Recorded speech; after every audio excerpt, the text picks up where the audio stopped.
Superheroes come in all shapes and sizes. They don't always meet in an underground fortress. Sometimes they meet in places that appear to be very ordinary to most people. But inside, there are heroes in training. Some are smart, strong, or brave. Maybe they can build cities or heal people when they get hurt. But even superheroes need some help sometimes. With your support, we can change the world. Together, we are a force that can't be defeated. Support the club. Save the world. Support your local superheroes and donate now to the Boys and Girls Club of Noblesville at bgcni.org.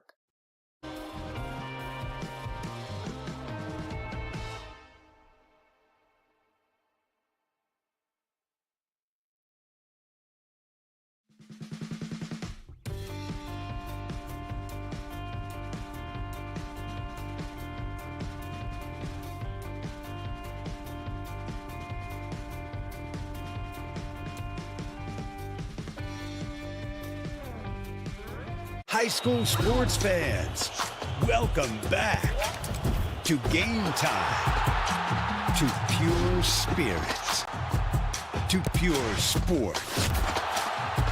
Welcome back to high school sports. Fans, I'm IHSAA Commissioner Paul Knighty, and I just want to say, welcome back. This is Game Time. This is Indiana high school sports. This is your IHSAA.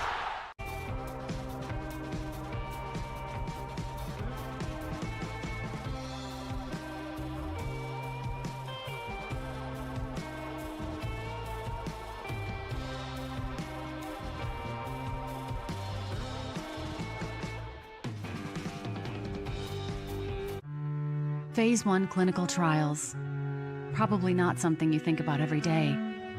Fortunately, we do. Because at Community Health Network MD Anderson Cancer Center, we do just about anything for the health and well-being of our community. Providing access to even more potentially groundbreaking Phase 1 clinical trials is just one of the ways we're doing that. Let's take this journey together.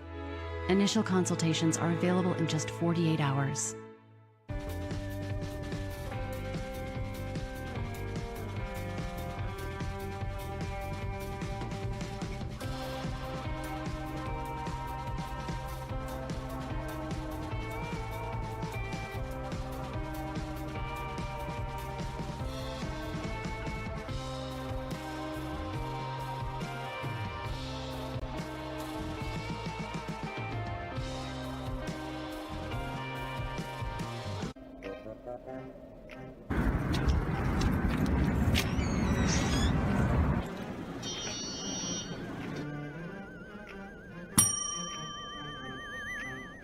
Can I help you?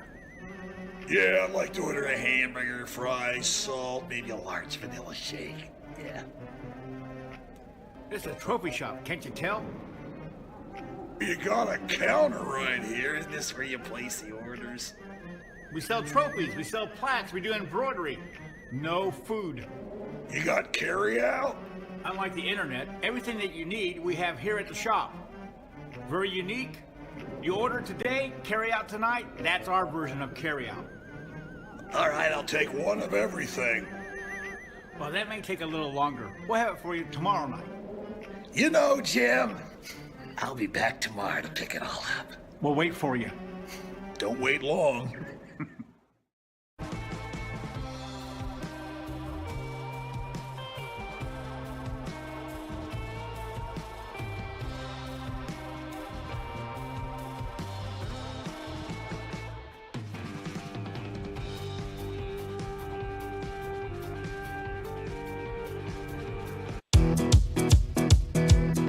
In Hamilton County, Indiana. No matter what day of the week it is, the weekend is always on tap. Drink and dine, look and listen, explore and play. Any day of the week, Why wait for the weekend? Visit Hamilton County, Indiana, where the weekend is closer than you think.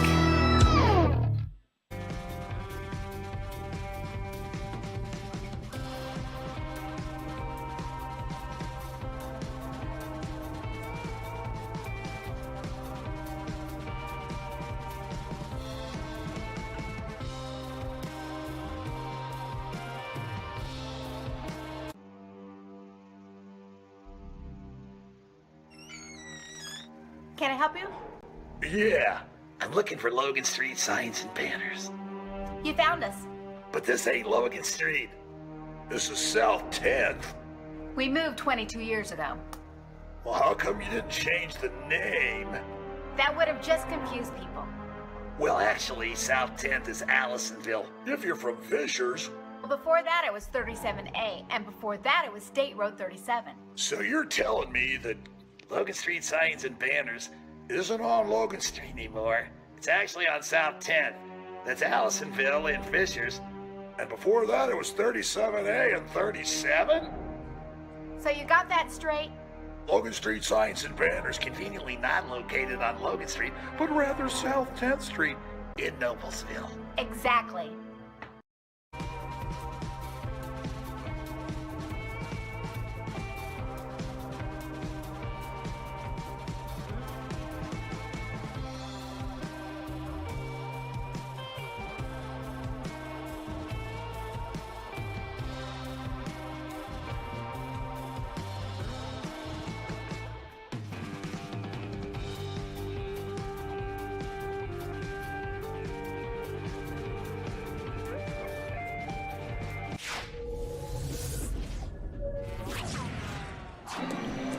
Good evening, everybody, and welcome to tonight's broadcast of IHSAA Class 6A football on Hamilton County Television, presented by Logan Street Signs and Banners, serving over 30 years in business. I'd like to thank our other great sponsors, Noblesville Trophies, Gaylor Electric, Chuck Goodrich, President and CEO, Community Health Network, Bastion Solutions, the Hamilton County Sports Authority, Church, Hiddle and Antrim, Jamie Carmesino, Carpenter Realtor, Noblesville Youth Sports Alliance, Blades Audio Video, and the Hamilton County Reporter.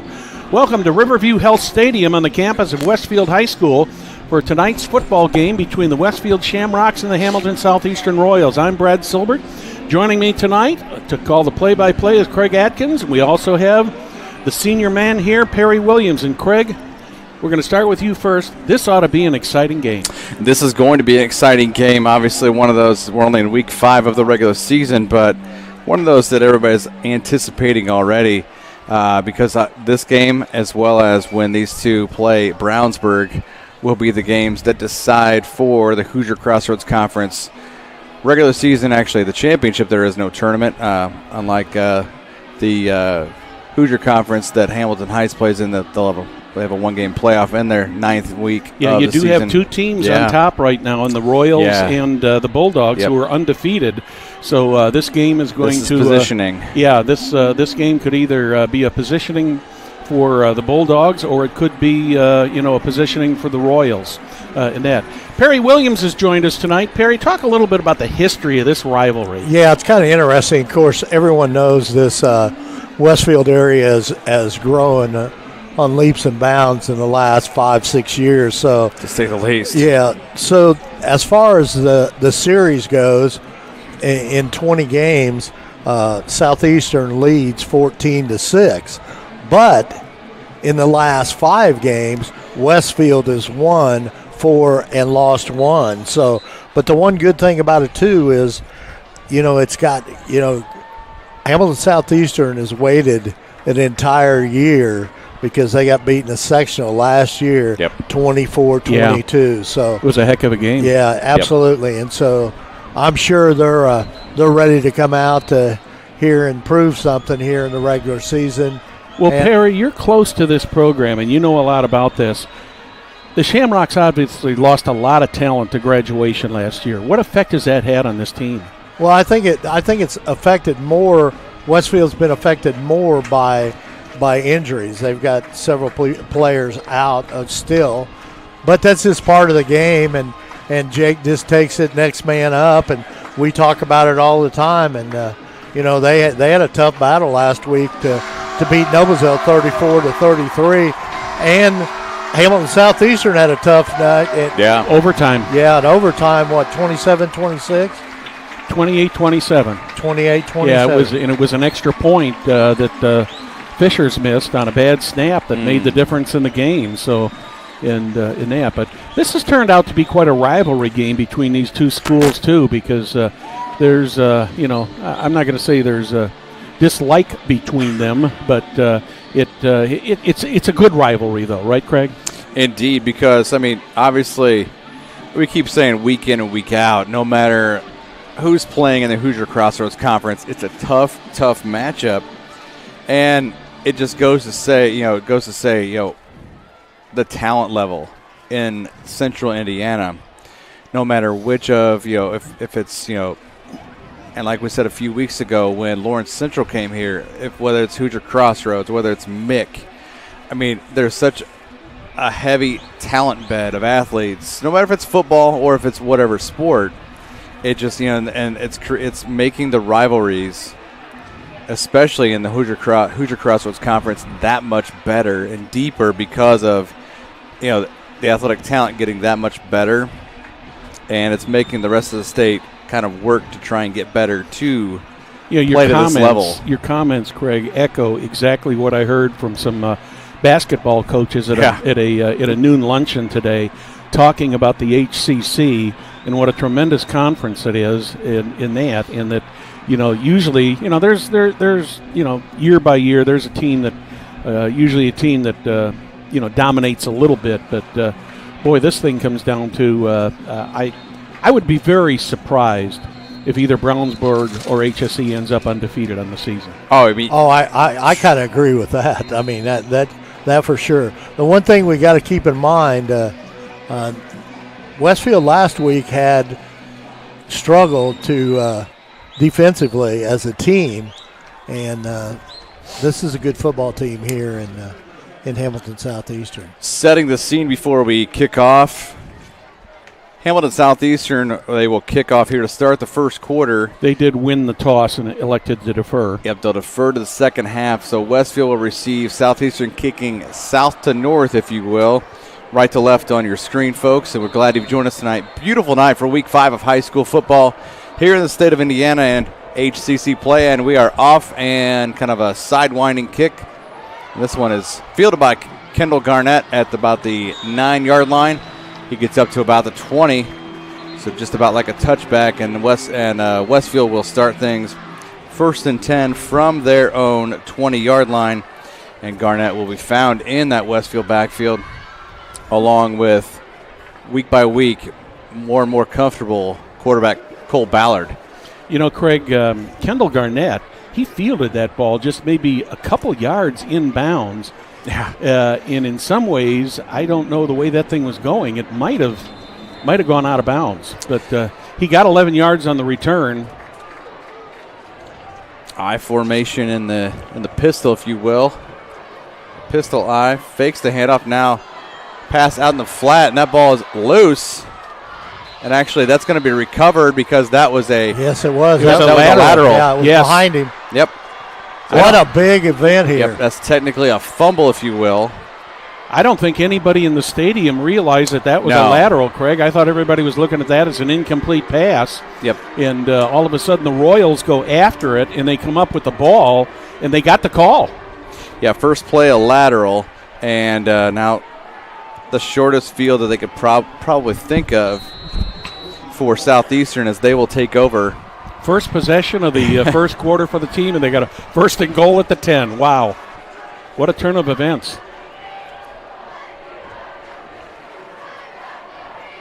Ty Bradle calling the signals. He'll hand this one off, and this is going to be... I believe that's Jalen Alexander. No, Clayton Wilkie, I'm sorry. Yep, 28. Clayton Wilkie was kind of an end around, if you will.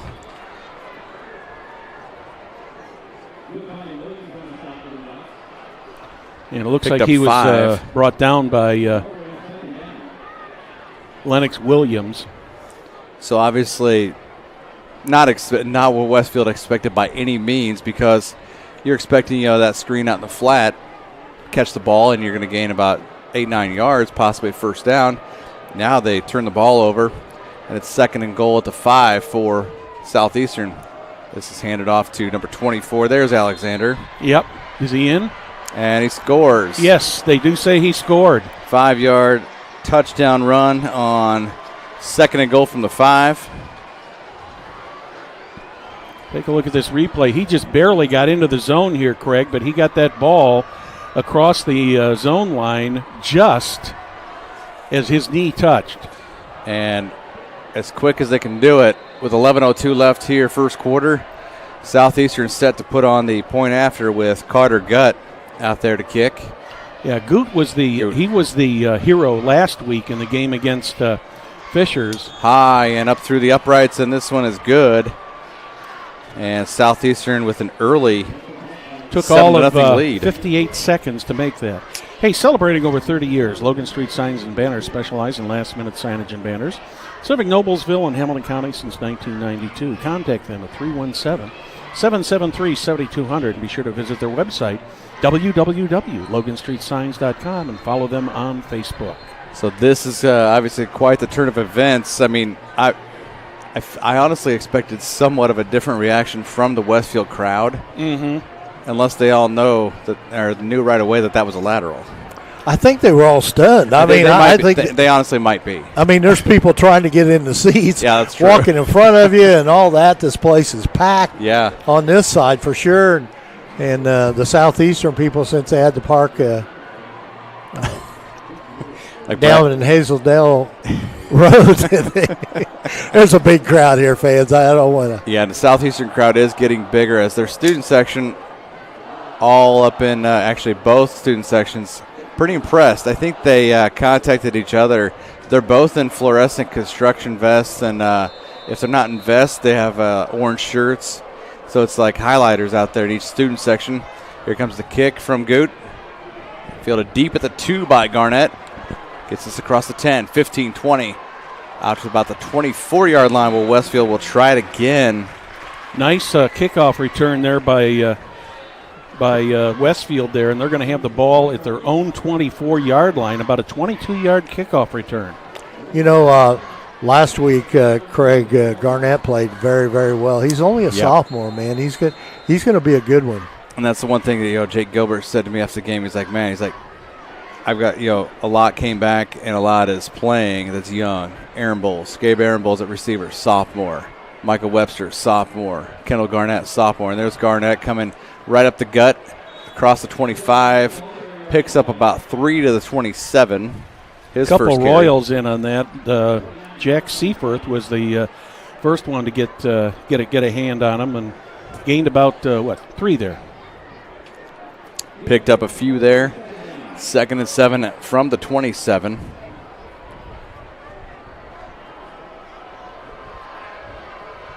Ballard hands this one off again. Garnett had in the backfield, and he's driven backwards. Looks like that for Evan Sherrill. Yep. Had him by the jersey, and he was just trying to break away. And fortunately for the Royals, that jersey didn't break away. Otherwise, he would have had some more yardage. It wasn't a tearaway, huh? No, not a tearaway for sure. They do lose about 2 yards on the play, and they got a third and about 9. Got a long third down here. Yep, and starting that negative yardage was 54, Jack Seifert, the junior defensive end for the Royals, as 3rd and 9. And we're going to have a false start. That's somebody moving. 100% that whistle, unless they called a timeout. I think they did. Yes, they did call a timeout. As all the Royals are trotting to the east sideline over there. And the Royals did call a timeout. So while we got a timeout here, let's remind you that Noblesville Trophies offers a large range of products, including sports trophies and corporate awards. Noblesville's Trophies provide same-day service for those last-minute decisions. You can contact them at 317-773-7391 or check them out online, www.noblesvilletrophies.com. You know, Gaylor Electric is the highest performing national contractor of excellence. Since 1984, Gaylor Electric's success continues to be built upon the cornerstone of reliable resources, reliable outcomes, and reliable insights. That's all fueled by their genuine care for people. Gaylor Electric, along with Chuck Goodrich, their president and CEO, are proud sponsors of Hamilton County sports. Elsewhere in the conference tonight in Hoosier Crossroads, Noblesville visiting Zionsville. Millers have dropped 2 in a row, 2-2 now. Zionsville 3-1.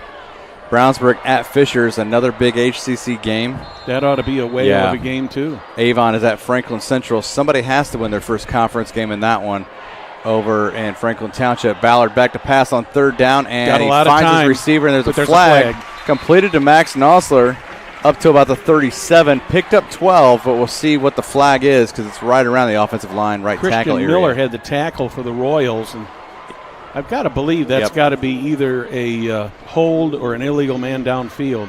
Haven't seen the referee call it yet. Yep, he went directly on top of his head. So ineligible, I believe. Yeah. So it's going to mark it back. I believe that's a spot foul.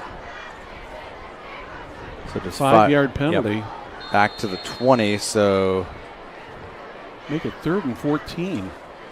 Ballard did a nice job of getting that pass off, though.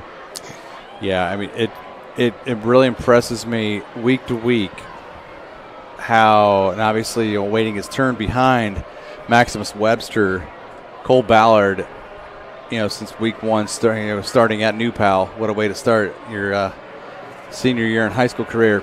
Shamrocks have got 3 wideouts. Ballard wide open. And nice try there. Nice defense. Yep, kind of a deep, skinny post, if you will. Would have been 5 yards past the stick. Christian Miller with a nice defensive play for Hamilton Southeastern, and that's going to force the Shamrocks to punt. That'll bring Brody Bame, number 16. Brody Bame in to punt. And you could tell it's kind of got Westfield reeling a little bit. Not the typical situation they're in, but they knew that this would be the task they're up to. And quite the rush coming on spiral punt, and Bame gets knocked down. Yeah, well, they're saying the referee signaled on that he was pushed into him.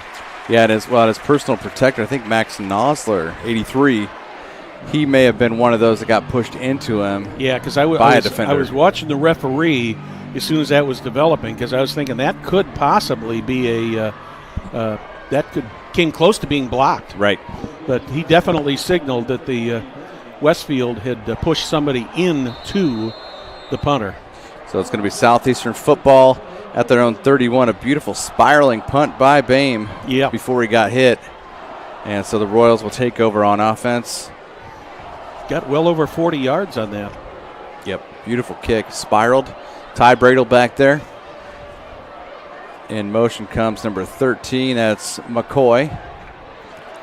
And pass completed for the first down up to the 46. That was Donovan Hamilton. Yep, number 1 Hamilton with the catch. Picked up 15 did Hamilton, and he's got a first down at the 46. Dykos on the tackle for Westfield. First down and 10, 9:14 left here. First quarter, and I couldn't tell if that was... that's Alexander up the middle, 24. If it was Alexander or if it was Wilkie. I think it was 24. They're going to mark him to the 48 of Westfield for a 6-yard pickup. Once again, Dykos on the tackle for the Rocks. You got him right around the ankles. Brings up 2nd and 4 at the Westfield 48. Coaches always like that 2nd and short. Bradle hands it off. Dive up the middle. Once again, Alexander's got it. Moving the sticks. Down to the 42, 6 yards again by Jalen Alexander. 1st and 10 as they're marching. Trying to make a statement to the Shamrocks. Ewing on the tackle, number 77 for the Rocks. He's a senior, 6'2", 285. That's a big boy. That's a big boy. Bradle and the pistol with Alexander behind him. We've got a flag. We're going to have an illegal motion. False start. Yeah, it's going to be on the right side of the Royals line. That's going to cost them 5. I believe that might have been, tight end? I think 43. It might have been Osiki. Yep, Osiki. He's playing both sides now, Jack Osiki. He didn't move much, but he just moved enough to get the flag. You move enough, they're going to notice. Yes. First and 15 now back at the 47 of the Shamrocks. The Royals have been picking up good yardage on each of their plays so far, so 15 yards for first down probably handoff is not undoable. Alexander gets to the 45. They'll give him the 44, so pickup of 3. Alexander ran about 25 yards to pick up 3 on that one. Charlie Dager on the tackle, number 48 for the Rocks. Another senior. He's a linebacker. Yeah, Charlie makes it. You'll see him in a lot of tackles. He and Tyler Dykus. 3 wideouts for the Royals here in 2nd and long. 2nd and 12, and Alexander hits a hole and bounces back, and he gets just inside the original line of scrimmage, now down to the 40. Picks up 4. He looked like he wasn't going anywhere to begin with, and he bounced off of a couple people, but they've got a long 3rd down, about a 3rd and 8 coming up here. 3rd down and 8 from the Westfield 40. Nope, they spotted it wrong. There they go. Okay, Yep. now they're going to get it spotted right. Hamilton split out here to the near side. Twins to the far. Bradle in the pistol. And he's got Eli Brantman behind him. Under 10 fullback on the play clock. And that's one thing you'll probably see Bradle do is use play clock. And Brantman kind of bowls up the middle, gets to about the 35. Picks up 5, so it's going to be a 4th down and 3. This is 4-down territory for the Royals. They've shown that all season that they get to a point where they get 4th and 3 and 4, and they have not been afraid to go for it. And they've had pretty good success with it so far this year. Will Byers, another senior on the tackle, number 40 for the Rocks. So big 4th down and 3 at the Shamrock 35. Shamrocks need a stop here. They don't want to go down 14-0 to this Royals team with the defense that the Royals put out there. Odds are you may see an RPO as we see in motion now. Up the middle, it's Brantman again. Up across the 30, gets the 1st down. Brantman is the one who scored the touchdown in overtime for the Royals to tie it up with the Tigers in that game last week at Hamilton Southeastern. Dykos on the tackle for the Rocks. One thing you're seeing, you know, Coach Kelly's must have watched the film in Noblesville because Westfield struggled big time on the run. There's a little end around here. So they're keeping the ball on the ground. Mason Alexander was the ball carrier. Picked up 8 on that play to Alexander. Another good run by the Royals there on 1st down of 8 yards, and leaves them with a nice lot of options on that 2nd down play when you're looking at second. About 2.5 is what it looks like. Yeah, very manageable 2nd and 2 at the 20, let's say the 22. Bradle fakes the handoff and throws the slant to Donovan Hamilton inside the 15. Trying to get pushed down to the 10, but they'll mark him at the 12. Picks up 9. So his 2nd catch he's got 24 yards total, 9 on that one. Hamilton did a good job of eluding the defenders there, Craig, and he was wide open when that pass came from Bradle and managed to get several more yards on that. Got just inside of the left cornerback, found room and got the 1st down. Brantman again. Oh, he's going to be brought down. Yep. He's might going to have be lucky to gotten a get yard. back. Yeah. I think he's actually still at the line of scrimmage. Yeah, he's going to be lucky to get back to the line of scrimmage on that one. The Rocks had that one figured out from the get-go. Will Byers on the tackle for the Rocks, another senior, 6'1", 180-pound lineman. So 2nd and 10 at the 12. The Royals can get a 1st down and not have to score, as they're taking plenty of time. Still 12 seconds on the play clock. Twins here to the near side. Hamilton to the far side. In motion. Now Bradle will keep it himself and go toward the sideline, out of bounds at about the 9-yard line. Picks up 3. Good coverage by the Rocks there on the receivers. Bradle just had no place to go, and he had to take off and run for his life to try to get that ball, and he ends up getting about 3.5, maybe 4 yards. They're going to call it 3rd and 7. 3:57 left to go here in the first quarter. It's moved pretty quick. 12th play of this drive, starting at their own 31 and milking some clock as well, are the Royals. In motion again, and here comes the end around. This is number 28. That is Clayton Wilkie, and he is bottled up by the Westfield defense for just a 1 yard, actually 2 yard loss. Yeah, Shamrocks did not fall for that one at all. It looks like, who was that? Litsky. Yep. Number 4. Litsky, yeah. Andrew Litsky. He led the tackle on that. It's going to be fourth and about 8. Yep, and they're going Carter kick a comes field in. goal. It's going to be a 28-yard field goal attempt from Carter Goot from the left hash.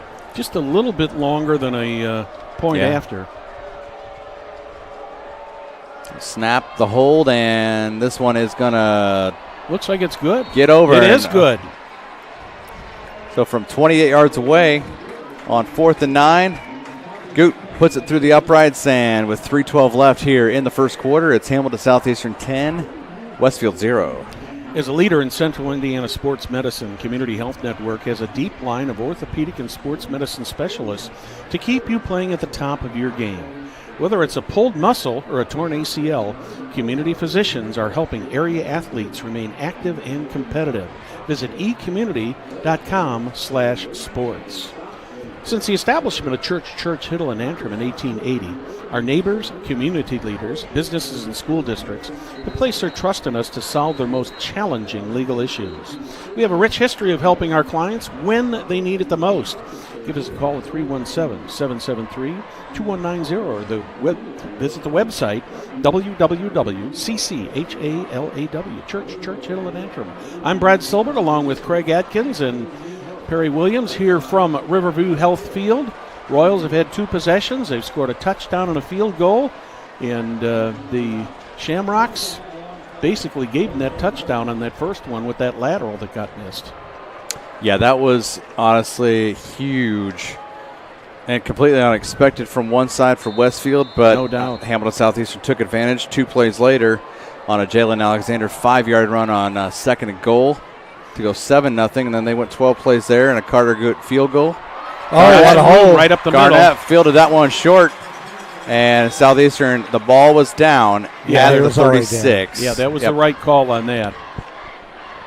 Garnett, he almost broke that one. He got to the 36. Here's a replay. And it looked like he had more room there. 10. Just barely gets tripped up there by the Royals, and otherwise he'd have been on his way to a 6-point goal. So I look to see, honestly, Westfield. I'd find it hard to believe if they don't right the ship on this drive here, but this is going to be a very costly drive. They've got to get something going, or Southeastern could put them in a huge hole if they score on their next drive. Yeah. So Garnett to the left of Ballard, and Ballard, another pass out to the left, and there's Gabe Aaron Bowles, the trusty sophomore. Picks up 7, we'll call it, and down to the 47.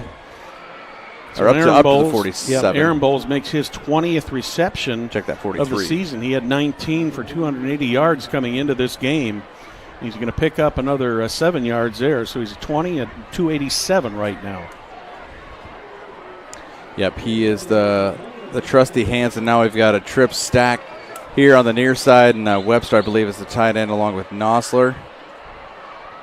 And Garnett in the backfield dances around, finds room, and he barely gets back to the line, so he might have gotten a yard out of that. Got a yard out of that, Craig. But he was pretty lucky because they had him in the backfield. Yeah, they had him back there at the 40, and he got away. You know, and the size that Kendall Garnett is, 5'6", $175. He's so small. I mean, he's got the liberty to be able to dance around like that. Yes. Yeah, most definitely. 1 yard gain there for Garnett. 3rd and 2 at their own 44 for Westfield. Just under 2 minutes left here, first quarter. Ballard hands this one off to Garnett. Garnett finds the first down and more up to the 49, picks up 5. Good run by Garnett there to not only get the first down, but move very, very close to Royals territory. So first down, the first of the night for Westfield. Garnett takes a chair. Get a little breather. Yep, he'll do a little 4 wide here with a double tight situation. Trips a bunch here to the near side. Ballard rolls out right and finds Max Nosler, and he gets inside of Southeastern territory down to the 41, picks up 10. Nosler did not have a Royal within 5 or 10 feet of him and had an easy catch there. Ends up picking up another first down for the Shamrocks. And as you alluded to a little bit ago, Craig, this game is far from over. Yeah, far from over. A minute to 12 and rolling. And this is a drive you can see that Westfield's getting themselves comfortable with themselves again, because they knew it would not be an easy thing playing Southeastern. Yeah. And now Jake Gilbert and company going to call a timeout. They've got plenty of time here with the minute 1 left here in the first quarter.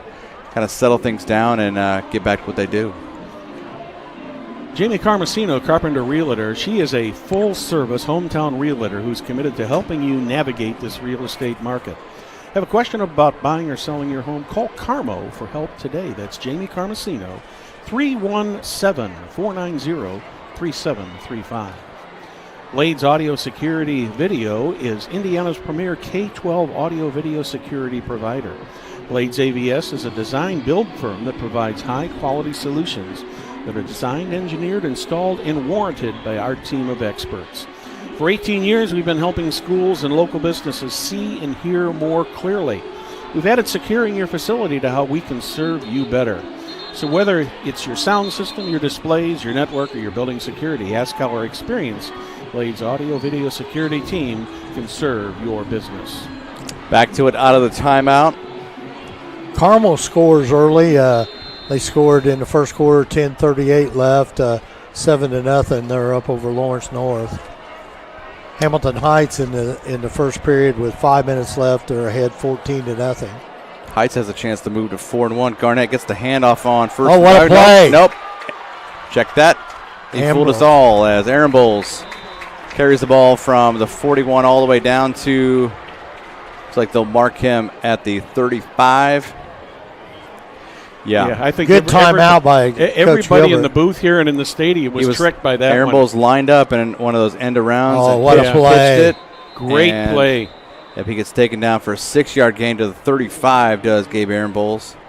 And Cole Earlywine with the early tackle there by the Royals. Otherwise, he had clear sailing there. Yeah, and one astounding fact before we get to this timeout. In the past 2 weeks, talking about other games in the county, Hamilton Heights, since they've their turf got finished, gentlemen, have outscored opponents 76-20, and beating last week 55-20. They beat Northwestern, and 21-0 2 weeks ago against Rensselaer Central. Well, they grow turf different up in the northern part of Hamilton County. That's right.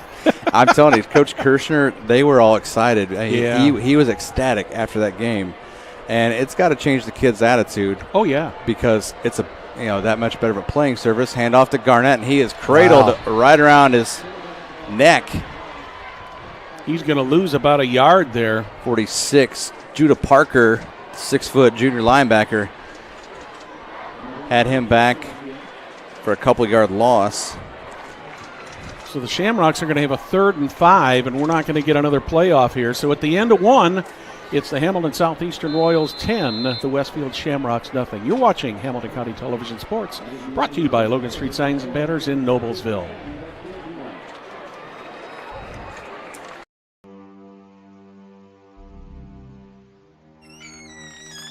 Can I help you? Yeah, I'm looking for Logan Street Signs and Banners. You found us. But this ain't Logan Street. This is South 10th. We moved 22 years ago. Well, how come you didn't change the name? That would have just confused people. Well, actually, South 10th is Allisonville. If you're from Fishers. Well, before that it was 37A, and before that it was State Road 37. So you're telling me that Logan Street Signs and Banners isn't on Logan Street anymore? It's actually on South 10th. That's Allisonville and Fishers. And before that it was 37A and 37? So you got that straight? Logan Street Signs and Banners conveniently not located on Logan Street, but rather South 10th Street in Noblesville. Exactly. We're back here live at Riverview Health Stadium. Craig Atkins, Brad Silbert, Perry Williams. Beautiful night for Week 5 of high school football action here in Hamilton County and Hamilton County TV. We're glad you've joined us. And Westfield at the 36. Huge 3rd down and 5 to start this second quarter. I got to believe if they don't make this will be 4 down territory. Yeah, Ballard being chased, and he tries to run himself, throws up the sideline, and it's caught. Nope, is it or incomplete. Isn't it? Incomplete. I thought he had it too there, Craig. Yep, that was number, where'd he go? Number 2, Patrick Schramm, the intended receiver, and you have to think, down 10-0. Now they're bringing in number 88 for the Shamrocks. A little extra package for a receiver. Yeah, so they're going to go for it here on 4th and 5. They got 5 yards to go to get the first down. What's the highest percentage play for them? Probably a pass, and the backfield is empty. And it wouldn't surprise me if Ballard ran. If he's got the opening, he's going to. And he does. Yep, he does. He's got the opening, he's got the first, and he slides. Yep, Cole is so comfortable when everything's empty. They're thinking he's going to throw. He makes the run. He picks up 8 yards there. Well, and he just moved over to his left there, and he had a clear lane for at least 10 yards, Craig, and he made the first down and keeps the ball in the possession of the Shamrocks. Big play for the Shamrocks. Was first down and 10 at the 28 of Southeastern. And Ballard going to try to do it again, but he loses 3 back to the 31. That's going to be Stuart Stovall for the Royals, a 6'2" or 6'4", 220 senior defensive end. Brings him down the backfield for that 3-yard loss. Nice tackle there. The other thing that this is doing for Westfield too, Craig, is it's giving the Westfield defense a chance to rest and catch their breath because they spent a lot of time on the field in the first quarter. Yep, and that's they help each other out and fake the handoff to Garnett and gets back only to the line of scrimmage. There he is again, 46 Judah Parker. Stands him up. They certainly didn't fool anybody on that play. No, they didn't. You know, you're watching a film, and I'm not saying it's completely predictable, but different situations, they've already figured out what Ballard's going to do. So going to be another interesting, and this one's a longer down and distance, 3rd and 13 for Westfield at the 31, as Ballard gained none on that play. It was the 9th play of the drive. Ballard across the middle, and that one was somebody tipped it. Yep, it was tipped by the Royals. I didn't see who got it. Tipped, or that was going to be into the hands of Max Nosler, and so we're going to see. My guess is, I think the way they're looking down there, I think that might have been number 93, Stuart Stovall, who tipped that ball. So it'll be 4th and 13. 48-yard field goal attempt going to be here by Brody Bame. I wouldn't be a bit surprised to see a fake here either. It wouldn't surprise me either. That's a long field goal for a high school. Yeah, because Jackson Gilbert is the holder. This one is going to be high, but short, very way short. Off to the right. It's about 3 yards into the end zone. Gilbert did not have a good snap to work with on that. No, I think that threw the fell timing off for Bame. Yeah, no doubt about that. So we got 10:04 remaining here in the half. Royals out ahead 10-0. And if anything, you know, if the Shamrocks did gain anything on this, Perry, they let their defense get a little rest there on the sideline because they were on the field a lot in the first quarter. Absolutely, but you got to keep in mind, I know Coach Gilbert's got this in his mind. You know, those first 3 games, that defense of Southeastern didn't let anybody score very many points. Yes, okay? Right. So last week with the 27, but that went in an overtime. Yep. Handoff on first down is to Jalen Alexander.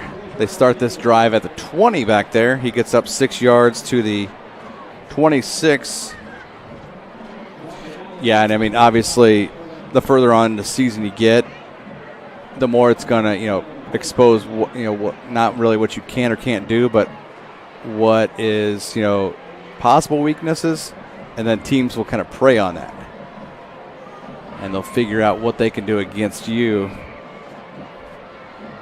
Second down, it's handoff again. Alexander finds room, and he gets the first down with ease. Wow. Out of bounds at the 34, picked up 8. he was headed out of bounds, and the Shamrocks just put an exclamation point on that to make sure he wasn't going to change his mind. 9:25 left here first half. 10-0 Southeastern leading Westfield. Both teams have had some pretty good drives already tonight. The first long possession for the Shamrocks, they kept it quite a while, but were unable to score on it. And the Royals had the easy score to begin with the 10-yard rush and then the field goal. Alexander, dive up the middle. Might have gotten a couple to the 35. Well, the last thing Westfield needs is for Southeastern to score another touchdown, because it's going to be very difficult to score 17 points on the Southeastern Royals with that defense they've got. Man, this is a good defense Southeastern has. Yep. Both these defenses stellar, and Bradel hands this one off. This is number 33, A.Z. Wallace. Might have picked up a yard to the 36. I think he was lucky to get a yard on that one. They may have been generous there. Brings up 3rd down and 7. William Goodfine was on the tackle for that. He's a 6'2", 235-pound junior. Goodvine quick on the defensive end there. Yeah, he's going to be he's big time. Yep. Bradel in the pistol. I believe he's got Wallace back there behind him again. Twins here to the near side. Bradel back to pass. Has time, and receiver. Oh, off the hands of number 3. That is Silas Newton. Silas Newton. So that brings up 4th down and 7 at their own 36. Newton was still in the process of turning when that ball, he just had turned to his right to try to catch that ball, and he missed it. This will be Braden Totten to punt. Big progress for the Westfield defense, and this one's kind of a side off the side of his foot a little bit, but it's going to roll. Get a he nice, got good a good roll. there. Could have rolled a little more, but picked up by 15 Mason Alexander and downed at the 25-yard line where Westfield will start. Guys, if you notice in both punts on Southeastern and Westfield, both the teams are coming out on that field really, really quick, and they're kicking the ball. Yep. So they better be ready. Yeah, they better be ready. If they don't, if you lag a little bit, you're going to get blocked. Yeah. I used to be a lot smaller when I played. I'll claim to it. I blocked 2 punts and 1 PAT when I played. Really? Some of the coolest feeling. I took one punt right in the gut. First down for the Shamrocks, and the pitch is to Garnett. Finds room 30. And 9 yards out, near a first down, picks up 9. I think they're going to give him the first down on that. There's a flag after the play. Oh, they are spotting at the 35, so that'll give Kendall 10 on the. Here's the replay. We'll see if we can see what happens. Garnett finds the room, and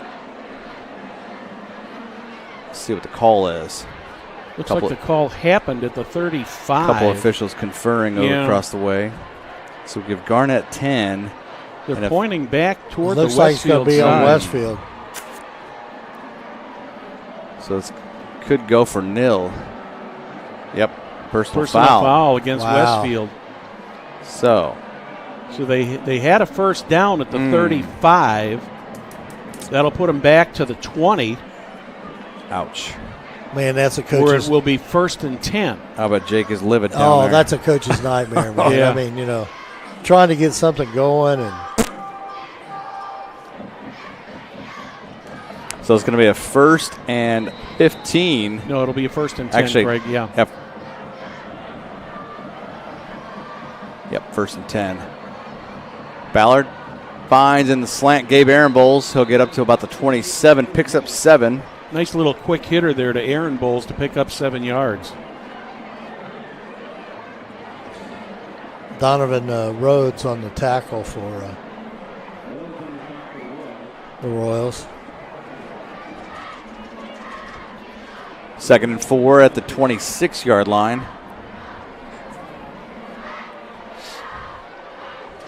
Three receivers out here to the near side. Ballard hands this one off to Garnett. He's drilled in the backfield. I couldn't see who got through there, but Let's see who comes up there. I think it's 93. Yeah, 93 for the Royals. Stovall. Yeah, Stuart Stovall. He's been a load to handle so far for the Rocks. I mean, so they lose 3 yards on that, Craig, and they're back to a 3rd and 5. Might be wiser to see if you can get Garnett on a pitch outside, because up the middle lately, he hasn't gotten a whole lot. So big 3rd down and 5 from the 25. Going 5 wide here. Ballard finds a receiver, and it's going to be, I think did that hit the turf? Yeah. He caught that. Oh, really? they're saying it was a catch. Wow. Yep. Aaron Bowles caught that up at the 35. Picks up 10 right at the sticks. That was a good catch. Nice play by Aaron Bull there to pick up the 10 yards, or to get the first down at the 35. 1st and 10 at the 35, their own 35. Midway point, 2nd quarter. Huge crowd here at Riverview Health Stadium tonight. Homecoming for the Shamrocks. They had their parade last night. Yeah, they always do that over here. Yeah, right after school. Yep. Ballard, screen pass to Garnett. Tries to find room, 35 up to the 40, wow. Spins, and maybe the 41. He's going to get 6 yards out of that play. Yeah. Amazing. 6 yards out of close to nothing, because Ballard gets rushed, and little Garnett finds some room up the middle from that screen. Look at the way he just jumps and turns and eludes all the Royals. Picked up 6, Yep. 5:25 and counting until halftime. Ballard hands this one off to Garnett. He gets up to the 45. He's gonna have a first down. Picks up 4, and that's what he needed. First down. Yeah, that's my daughter wants to be Elsa from Frozen for Halloween, so Kelly bought a costume from a woman who was selling it here in Westfield. She said, you may want to take this and this street because the homecoming parade's going on right when you're going to come pick it up. And sure enough, she said she ran into some traffic. Yes. Yep. 1st and 10 at the 45. Ballard keeps it himself 50. 45, and he gets down to about the 43. 12-yard pickup by Ballard, and at his size, he is not easy to take down. Cole Earlywine finally brought him down for the Royals after he There's gained the about replay. 12 yards. Man, nice hard running. Yeah, Ballard 6'2", 211. Not quite as agile as Garnett is, but he picked up a nice block of yardage there. Ballard back in the pocket, has time, and up the middle he goes, and Aaron Bowles. Oh, my! Aaron Bowles. Wow. Have it at the 11-yard line. 32 yards on the catch. But watch as he gets away from that defender. Oh, my. Here's a replay.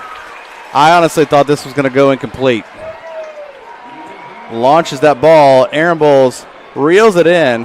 Wow. 32 yards later, and it's 1st and.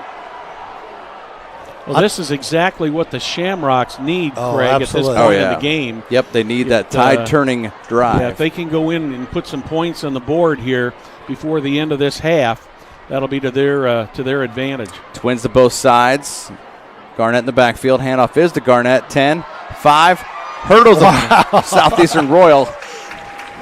He was going to jump into that end zone. He had to jump because that was Judah Parker he jumped over. Have you ever seen somebody tackled in midair like that? He ran into a brick wall there. Watch what happens right at the end there. Jump, boom. And he's down to about the 3 or 4 yard line. 45, Shane Gastineau is the one that hit him down. 9-yard pickup, 2nd and 1 at the 2. Garnett, second effort, and he's on the goal line. Yep. He had the momentum going to his right.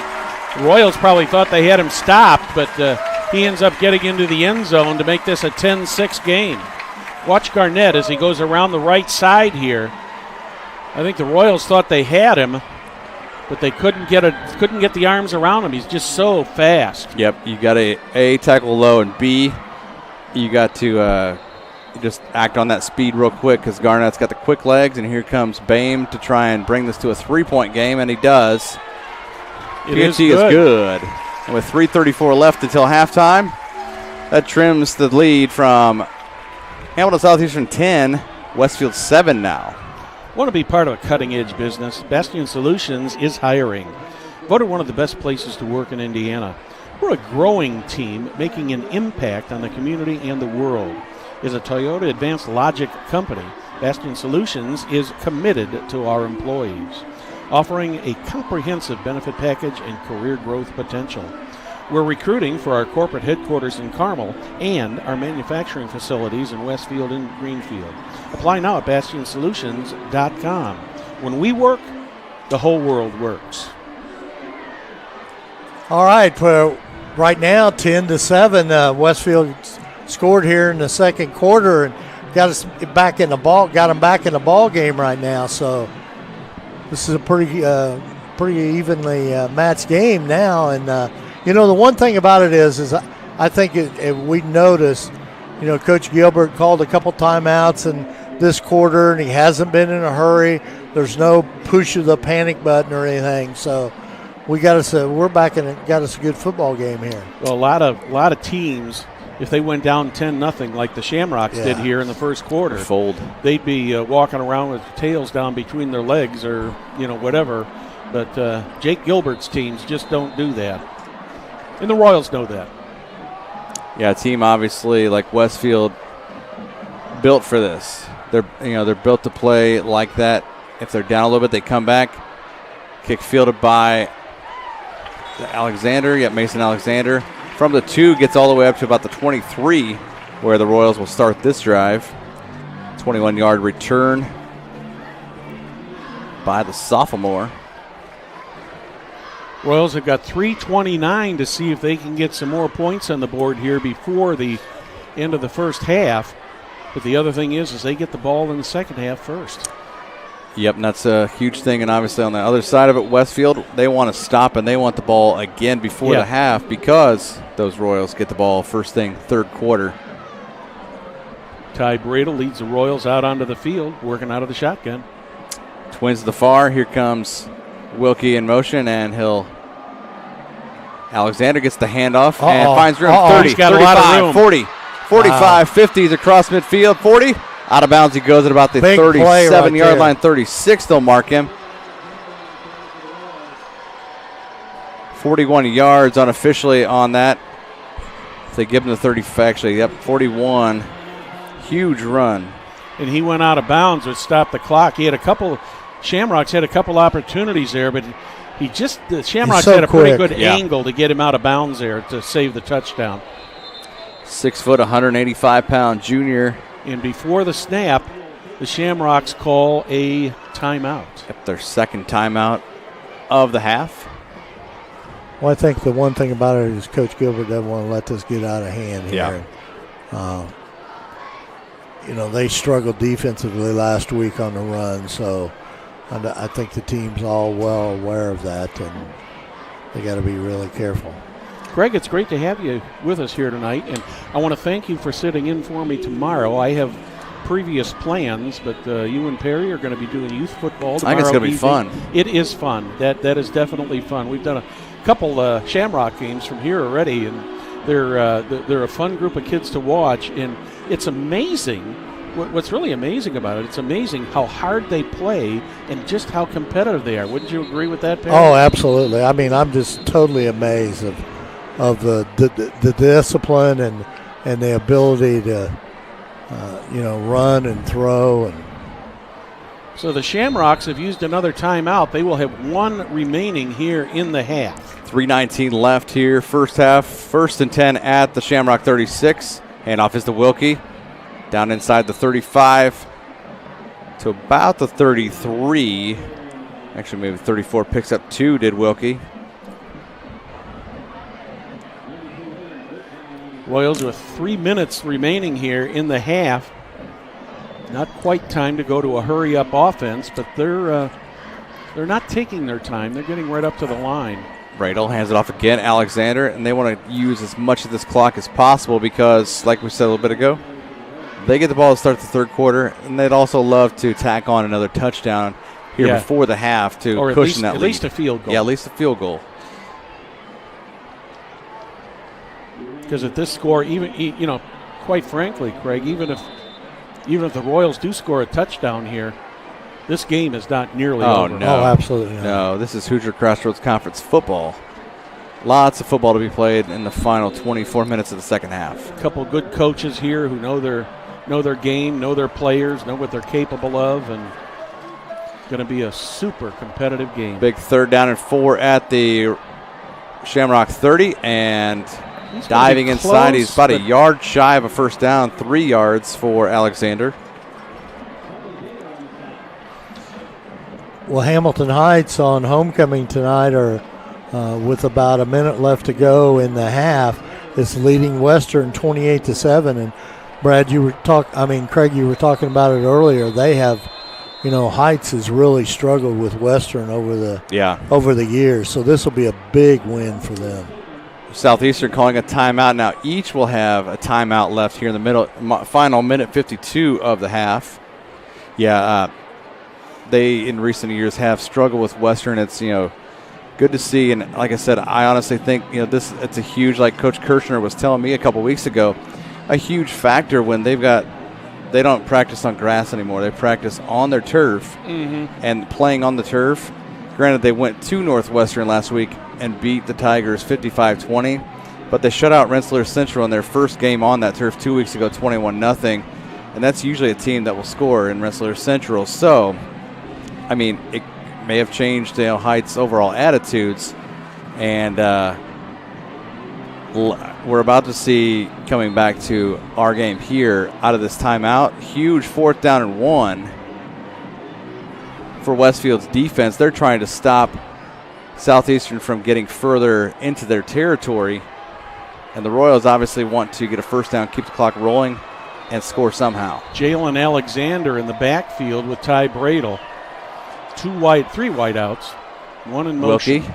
Now it's Alexander. Up the middle he goes. Dives across the 25 for the first down, down to the 23. Picked up 4. So the clock will stop momentarily while the chains are set. Royals are already at the line, ready to go. Yep, they've got the play in mind. It's amazing how these kids, once one play's over with, they know what the next one is. Calls in real quick. Here comes. Minute 36 and counting. Bradle back to pass, going up, sideline, end zone, and this is defended, and no flag. No flag. Good coverage. Yep, I think Royals had a chance. Shamrocks did a good job of defending it there, Craig. Yeah, and I honestly thought that a lot of times they call that with a face guard. It looks like Gabe Ehrenbowl is playing some defense there. Good coverage there as that one falls incomplete. Bradle now 2 out of 4. But passing. It did stop the clock also with 1:32. 2nd and 10 at the Westfield 24. In motion, Wilkie fakes the handoff. Bradle rolls out left and out of. Just out of the reach of the tight end. No, he's saying he caught it. He did catch it? Yep, 43. I Jack blew that. Osiki. Yeah. Osiki made a nice catch on it. I thought he dropped that. So he picked up 5 yards. Yeah, 5. So they got a 3rd and 5 here. Clock is running, coming up to 1 minute. Yep. And who calls the timeout here? Westfield calling their final timeout of the half. Hey, guys, I made a mistake on that. It's Western is leading 28-7. The other thing, too, the battle in Indy between the east and west side, Warren Central leads 21-7 over Ben Davis. Yeah, figured that would be a good one. Ben Davis number 5 this week in 6A. Warren Central 10. It's always tough to play at Warrior Stadium. That's a nice stadium. Oh yeah, I've done several games from there, and it's a good atmosphere. Fans are good. It's just a fun place to go. Also coming up next week on Hamilton County Television, we've got some girls soccer coming up on Monday. And Perry, where are you guys at next week on Friday for football?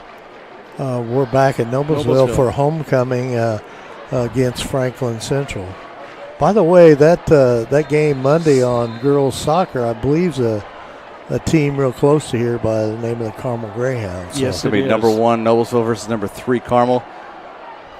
And there's AZ Wallace down inside the 20 to the 16, close to a first down. It's going to be about a yard shy. Royals still have 1 timeout left. They got 2 yards to go to get the first down. 46 seconds, and Bradle took the ball himself, I believe, and I don't think he got it. No, nope, he did not. He was about a foot short. Guys, wow. That was a big play right huge, there. Yeah, huge play. So on a 4th and 2 at the 16, they go for it and denied.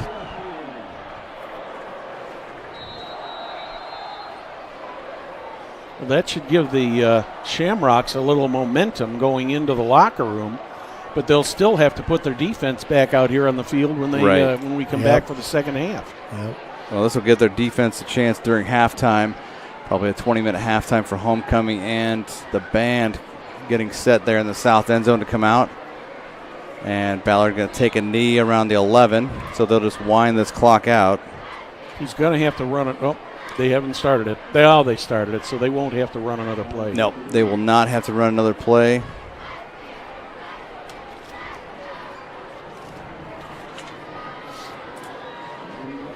And that's going to wind down the clock here before the Shamrocks are coming off the field. Yep, they're going to let this clock run out, and that'll bring us to our score at halftime. It's Hamilton Southeastern 10, Westfield 7. We'd like to thank you for watching tonight's broadcast of IHSAA Class 6A football on Hamilton County Television, presented by Logan Street Signs and Banners in Noblesville, serving at Noblesville in Hamilton County for over 30 years. We'd also like to thank our other great sponsors, Noblesville Trophies, Gaylor Electric, Chuck Goodrich, President and CEO, Community Health Network, Bastion Solutions, Hamilton County Sports Authority, Church, Hill and Antrim, Jamie Carmesino, Carpenter Realtor, Noblesville Youth Sports Alliance, Blades, Audio Video Security, and the Hamilton County Reporter. You're watching Hamilton County Television Sports, brought to you by Logan Street Signs and Banners in Noblesville.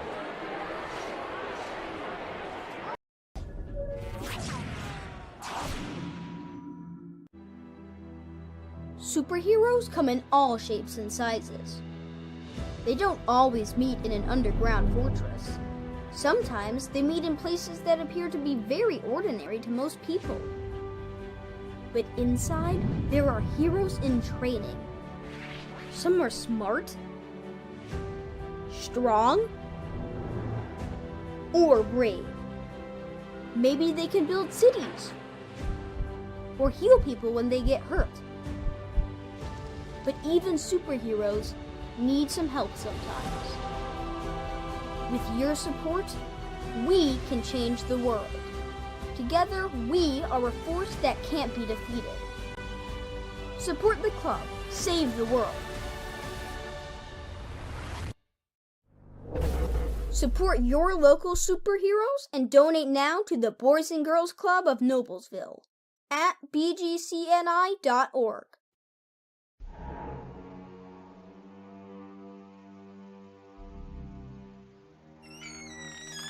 Can I help you?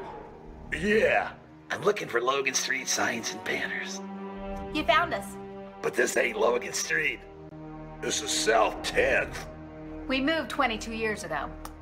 Well, how come you didn't change the name?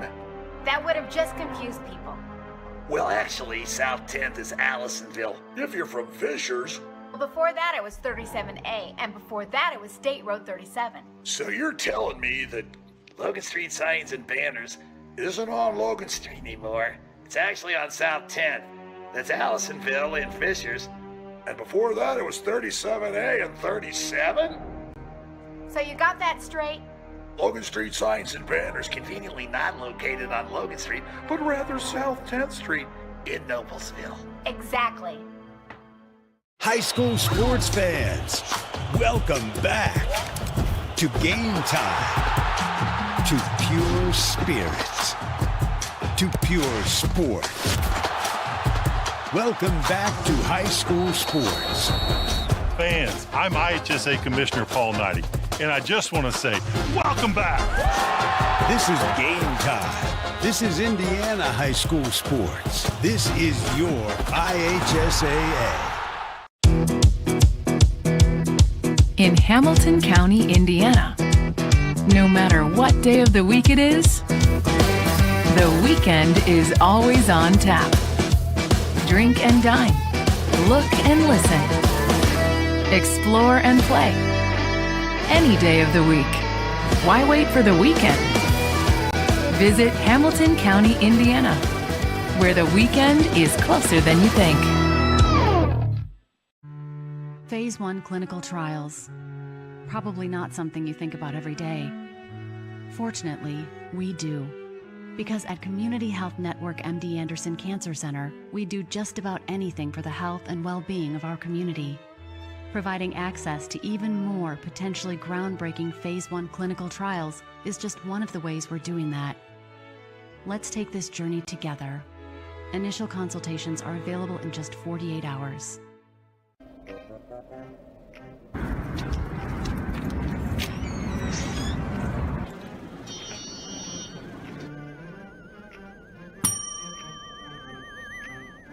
Can I help you? Yeah, I'd like to order a hamburger, fries, salt, maybe a large vanilla shake. Yeah. It's a trophy shop, can't you tell? You got a counter right here. Isn't this where you place the orders? We sell trophies, we sell plaques, we do embroidery. No food. You got carry-out? Unlike the internet, everything that you need we have here at the shop. Very unique. You order today, carry out tonight. That's our version of carry out. All right, I'll take one of everything.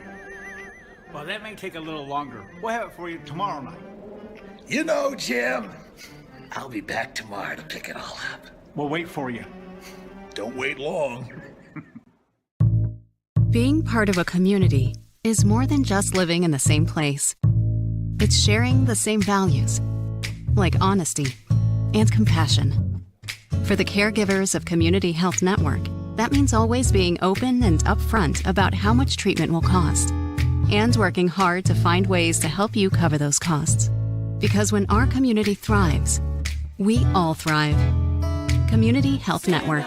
Exceptional care, simply delivered.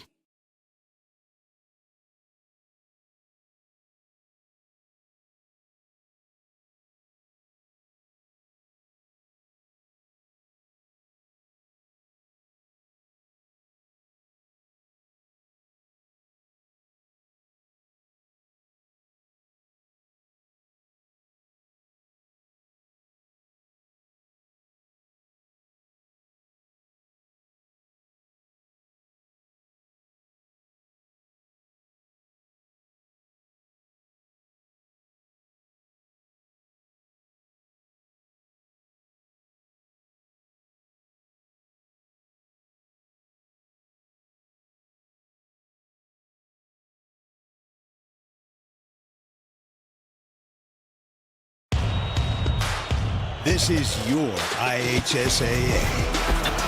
This is your state. This is your high school. This is your athletic association. Fans, I'm IHSA Commissioner Paul Knighty, and we're here to make sure that all of this remains yours. This is your state. This is your community. This is your IHSAA.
Brian and Corey Casey.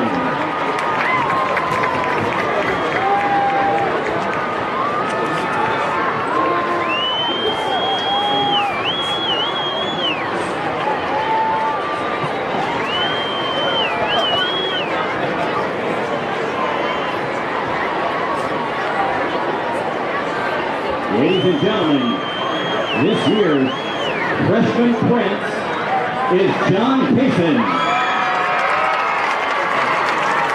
And this year's freshman princess is Bailey Isley. Congratulations, Bailey and John. Let's hear it for the freshman court.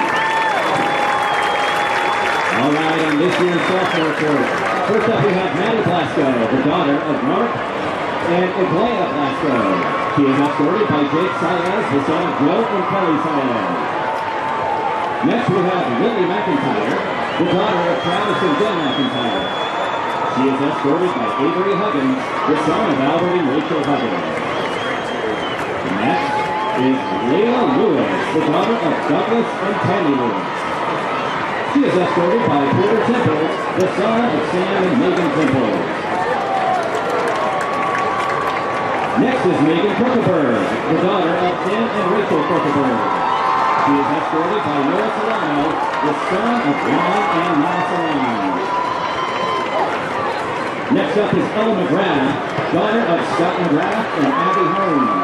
She is escorted by Nick Nurmico, the son of John and Amy Nurmico.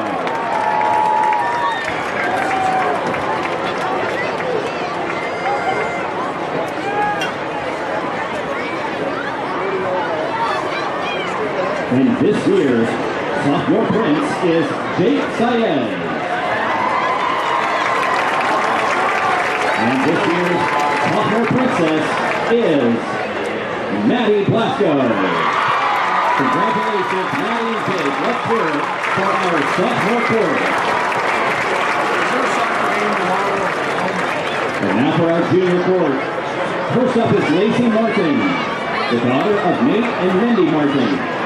She is escorted by Ulysses Suarez, the son of Jack Petroff and Myra Leon. And next is Addison Greenwald, the daughter of Nick and Nicole Sutherland. She is escorted tonight by Ethan Huffman, the son of Chris and Sarah Huffman. Next up is Rachel Kovacs, the daughter of Kevin and Abby Kovacs. She is escorted by Casey Grayhill, the son of Derek and Julie Wood.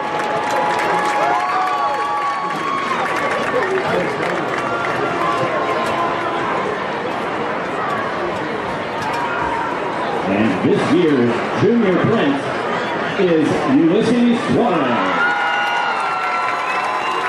And this year's junior princess is Addison Greenwald. Congratulations, Addison and Ulysses. Let's give our junior court a round of applause. And now for the senior court. First up, we have Lucy Montel and Matthew Yans. Lucy Montel, the daughter of Mark and Sarah Montel, has enjoyed being involved in activities all throughout high school, especially Westfield volleyball and DECA, as well as making many friendships and connections that she hopes last forever.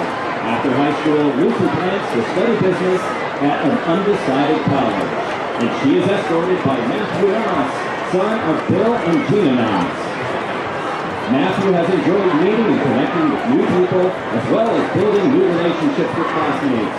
After graduation, Matthew plans to attend IU to study business. Our next court members are Campbell Kessler and Gabe Nixon.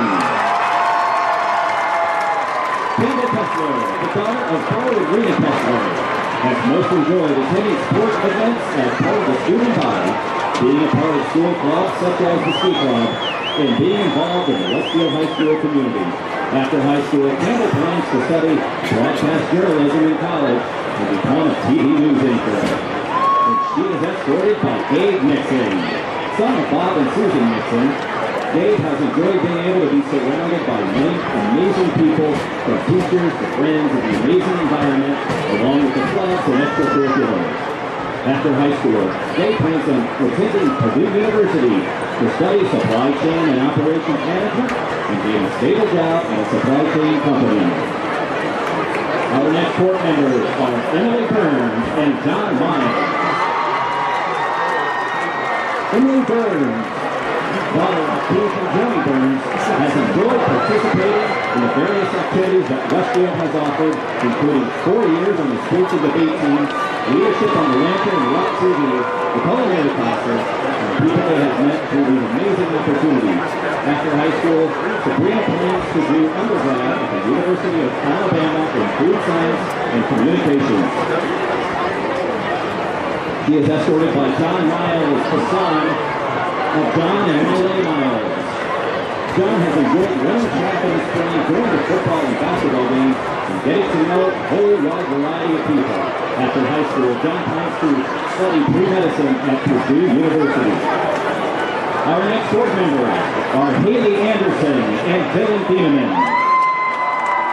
Haley Anderson, the daughter of Pitt and Stephanie Anderson, has enjoyed pep rallies, football games, ski and snowboard clubs, and the Pear Lake Push Club, as well as getting to meet so many people and make lifelong friends. In the future, Haley plans on attending either Purdue University or the University of Colorado Boulder to study biology and pre-physical therapy. Dylan Thieneman, son of Ken and Shannon Thieneman, has enjoyed playing football at Westfield with his friends. After high school, Dylan plans on studying engineering and playing football at Purdue University. Our next court members are Alexa Boylett and Jack Evans. Alexa Boylett, the daughter of Brian and Julie Boylett, has enjoyed football games and swimming for the Westfield High School varsity team. In the future, Alexa hopes to go to Grand Valley State University to swim and to study physical therapy. Jack Ellis, son of Brent and Heather Ellis, has enjoyed swimming for the varsity team and being a part of the student body, going to events, games, and such. After high school, Jack plans on studying architecture at the University of Cincinnati. And the next court members are Lauren Dean and Zach Heilman. Lauren Dean, the daughter of Tyson and Rebecca Dean, has enjoyed getting to meet so many new people and love playing on the lacrosse team. In the future, Lauren plans to study to become a physical therapist or a chiropractor at an undecided college. Zach Heilman, son of Mike and Becky Heilman, has enjoyed creating memories with his friends throughout high school. After high school, Zach plans on studying cybersecurity at an undecided college. And now Westfield, the moment we've been waiting for. The 2022 homecoming team is Matthew Nye.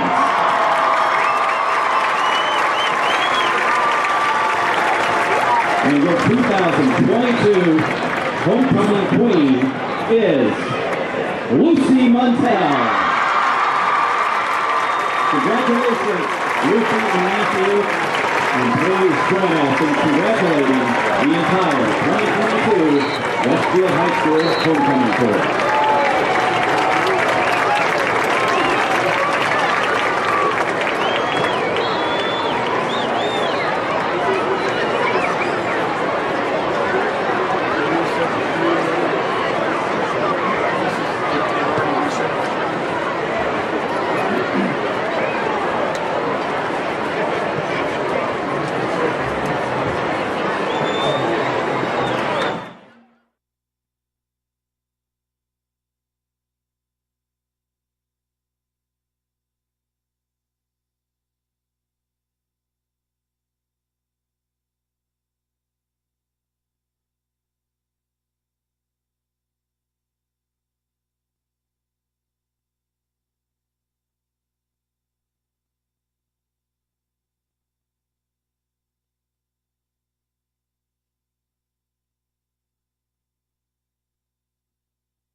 We're back here live at Riverview Health Stadium.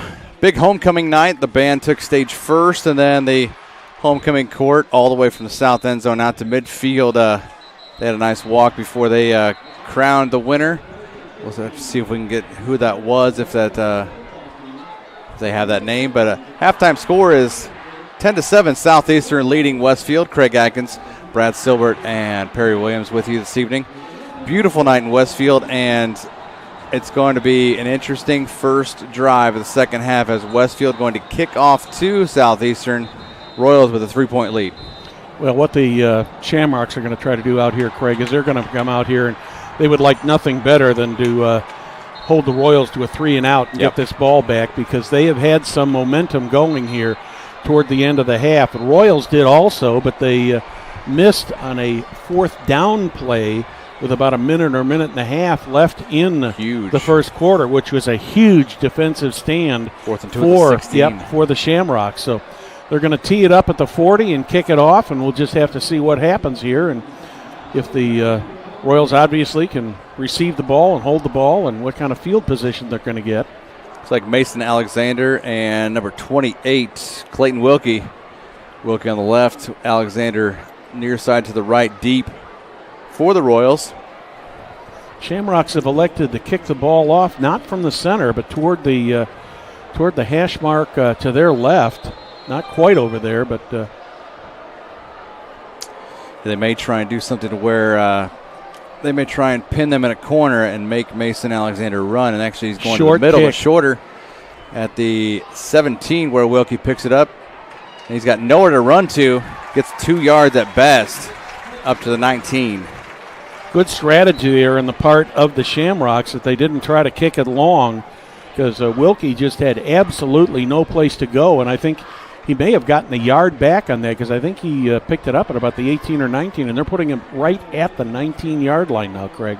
Yeah, because, I mean, if you would have kicked that deep, obviously Wilkie would have gotten more yards out of that. So you kick it short, it gives the coverage team down, the kick team plenty of time to get down there. Well, they kicked away from Mason Alexander this time, too. Exactly. Probably the perfect intent there as handoff is. Yep, there is Wilkie.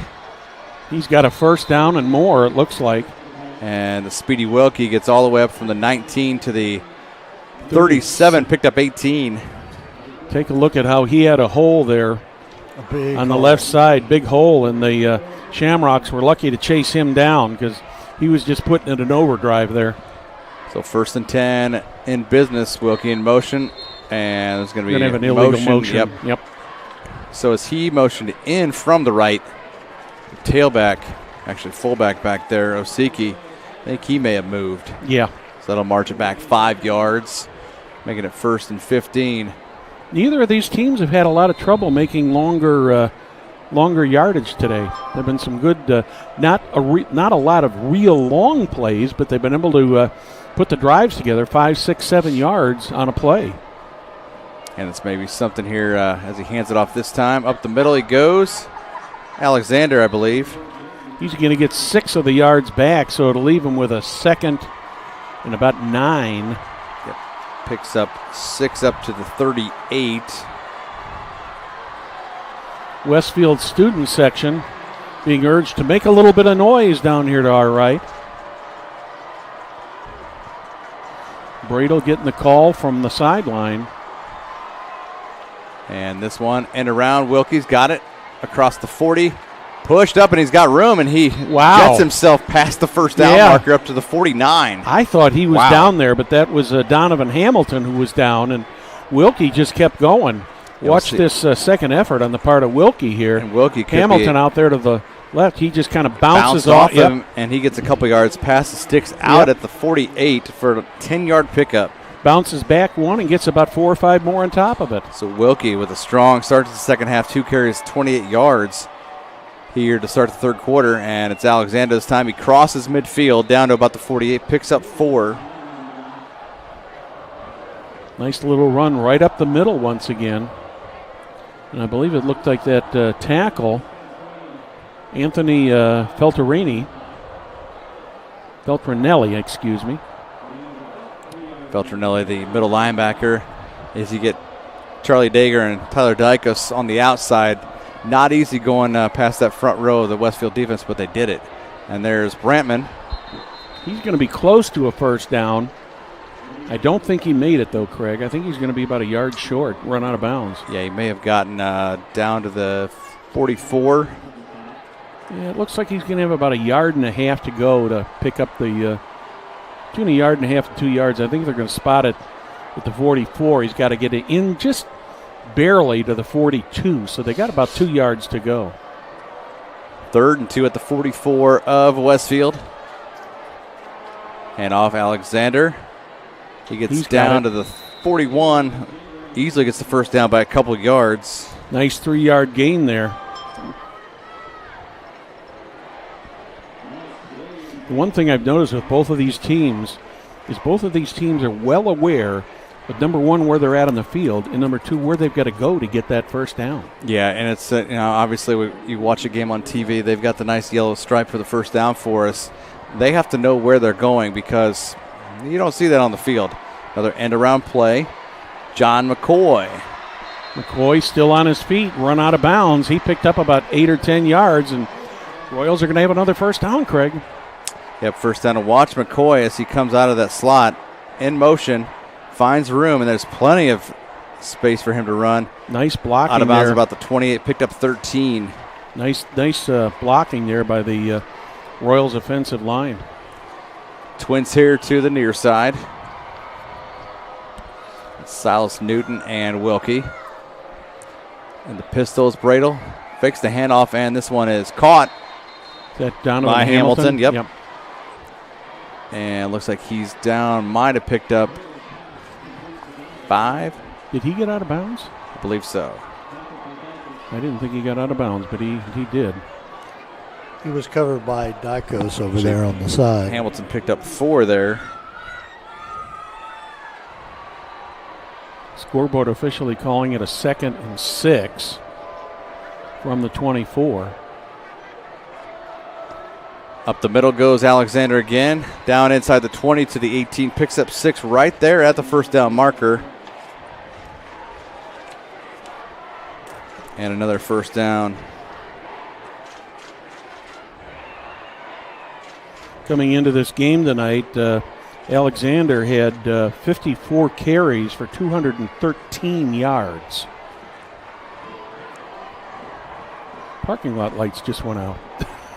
Nobody's leaving. No. Unless you turn your headlights on. Bradle fakes the handoff, and up the middle he goes, and into the end zone, diving. No incomplete. Good. Ooh, close. Intended for Donovan Hamilton, the junior. Just overlet him just a little bit. Just a little bit short. Brings up 2nd down and 10. Samuel Toney was on the cover there for the Rocks. He's a senior.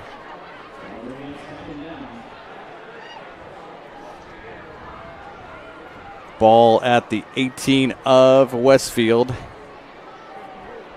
They're obviously back on their heels because they do not want to go down 10 once again. Wilkie in motion. Gets the handoff again. 15. Down to about the 12-yard line. 13 maybe. Nice pickup on that of about 7 or 8 yards. You know, they're going to give him 6, it looks like. 6 down to the 12.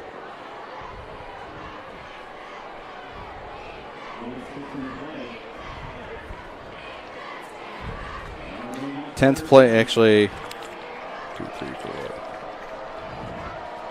12th play of the drive, actually. First down. Yep.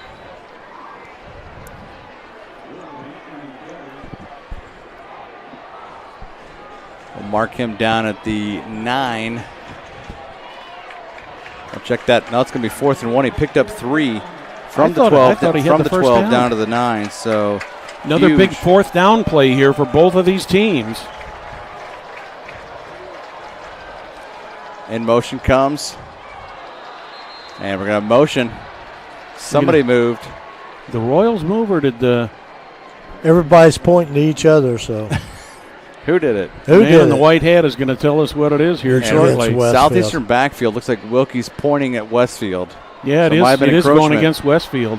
So that's going to be... So if it's at the 9, it'll be a 4.5-yard penalty. It'll be enough for a first down for the Royals and put the ball right about the 5-yard line.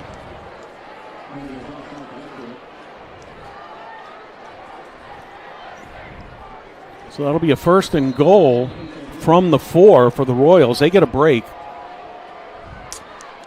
Hand off to Alexander, and he's trying to bull his way up. He gets to about close. the 1, picked up 3. Close, but looks like he's less than a yard short, Craig. Close, but no cigar. Yeah, they're going to obviously 2nd and goal at the 1. They're going to punch. Actually, they're going to give him 1 yard line. Royals in a hurry-up They'll offense. give it to him again, and he's over the goal line. This time he's in. Yep, 1 yard touchdown. Punch in by Jalen Alexander. That's a big score right there, coming out here the 3rd quarter. So Alexander picks up the touchdown at the 7:30 mark. Royals held the ball for 4.5 minutes here. That was a good drive. So it's 16-7, 7.5 minutes left here, 3rd quarter. Goot on for the point after, and this one up and almost to the track, and it's 17-7. Southeastern leading Westfield. How about celebrating over 30 years in business? Who would that be? Logan Street Signs and Banners, because they specialize in last-minute signage and banners. Serving at Noblesville and Hamilton County since 1992. Contact them at 317-773-7200 or visit their website, www.loganstreetsigns.com. Follow them on Facebook. And while you're over at Logan Street Signs, just go right around the back and visit our friends at Noblesville Trophies. They offer a large range of products, including sports trophies and corporate awards. Noblesville Trophies provides you with same-day service for those last-minute decisions. Contact them at 317-773-7391 or check them out online at www.noblesvilletrophies.com. So, Craig, the Royals use 4 minutes and 30 seconds.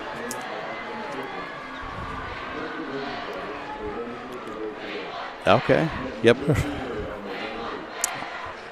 Yeah, there's a flag on the play, personal foul against Westfield. It'll be added down here at the kickoff. That'll be a 15-yard penalty. And the Royals will be kicking off from the Shamrock 45. Oh, my. Tough break there for the Shamrocks. And obviously, unless they kind of kick this one short, this will end up well, you almost have touchback. to. Yeah, you have to kick it short, or you just you have to kick it deep and out of the end zone. But if you kick it deep, you come out to the 20. Yep. So you might as well just kick this soft and see where you get it. Yep. And he does. Nope. That's going to go well into the end zone, and it's going to be a touchback. You know, in a personal foul like that, guys, I mean, I understand the rules and stuff, but, you know, you get a personal foul like that, and there's no really advantage to unless you're going to squib it or something like that. Right. Mm-hmm.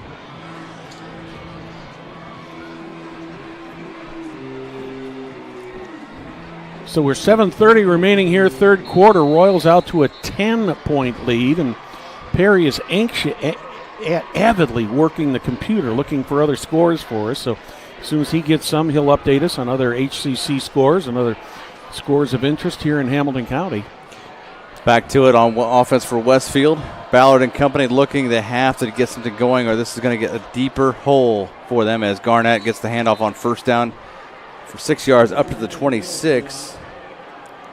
He scored his last time carrying the ball, a 2-yard run in the first half. Lafayette Central Catholic 21, Tipton nothing. At Lafayette Central Catholic, they've always had a good program. That's a halftime score. Most of these scores right now, you know, they're in halftime. So Ball overthrown. Just over the head of the intended receiver. Yeah, that's Michael Webster, I believe. Yep, Webster, the intended receiver. I think Mason Wright had the coverage for the Royals there, but that ball was just, shall we call it uncatchable, Craig? Yeah, and the defender didn't help. I mean, it was kind of a 50-50 there. So obviously no flag being called, but both went for the ball and overshot him. So 3rd and 4 from the 26 for Ballard and company. In motion comes Aaron Bowles, right to left, and The pitch to Garnett, trying to get outside to get some yards, and he gets clocked when he gets to the 30. He's going to get the first down, though. Got the first down, but he had to earn it. Boy, he did. He got a hard hit there on the way out of bounds. Picked up 5 and got the yards. So the Shamrocks, fortunately for them, they didn't have to go to a fourth down play there. Probably a little early to go for fourth down at that position on the field. And especially at that area of the field. Mm-hmm. So 1st and 10 at their own 31, approaching the midway point of the third period. Ballard plenty of time on the play clock. Tight bunch to the right, and the handoff to Garnett. Garnett breaks out. Got tripped up by number 35, Clayton Allen, of Southeastern. Looked like Evan Sherrill got a hand on him first, and then got some help for the rest of the linebackers there to bring him down, but he still got 3 yards. Actually, they're giving him 4.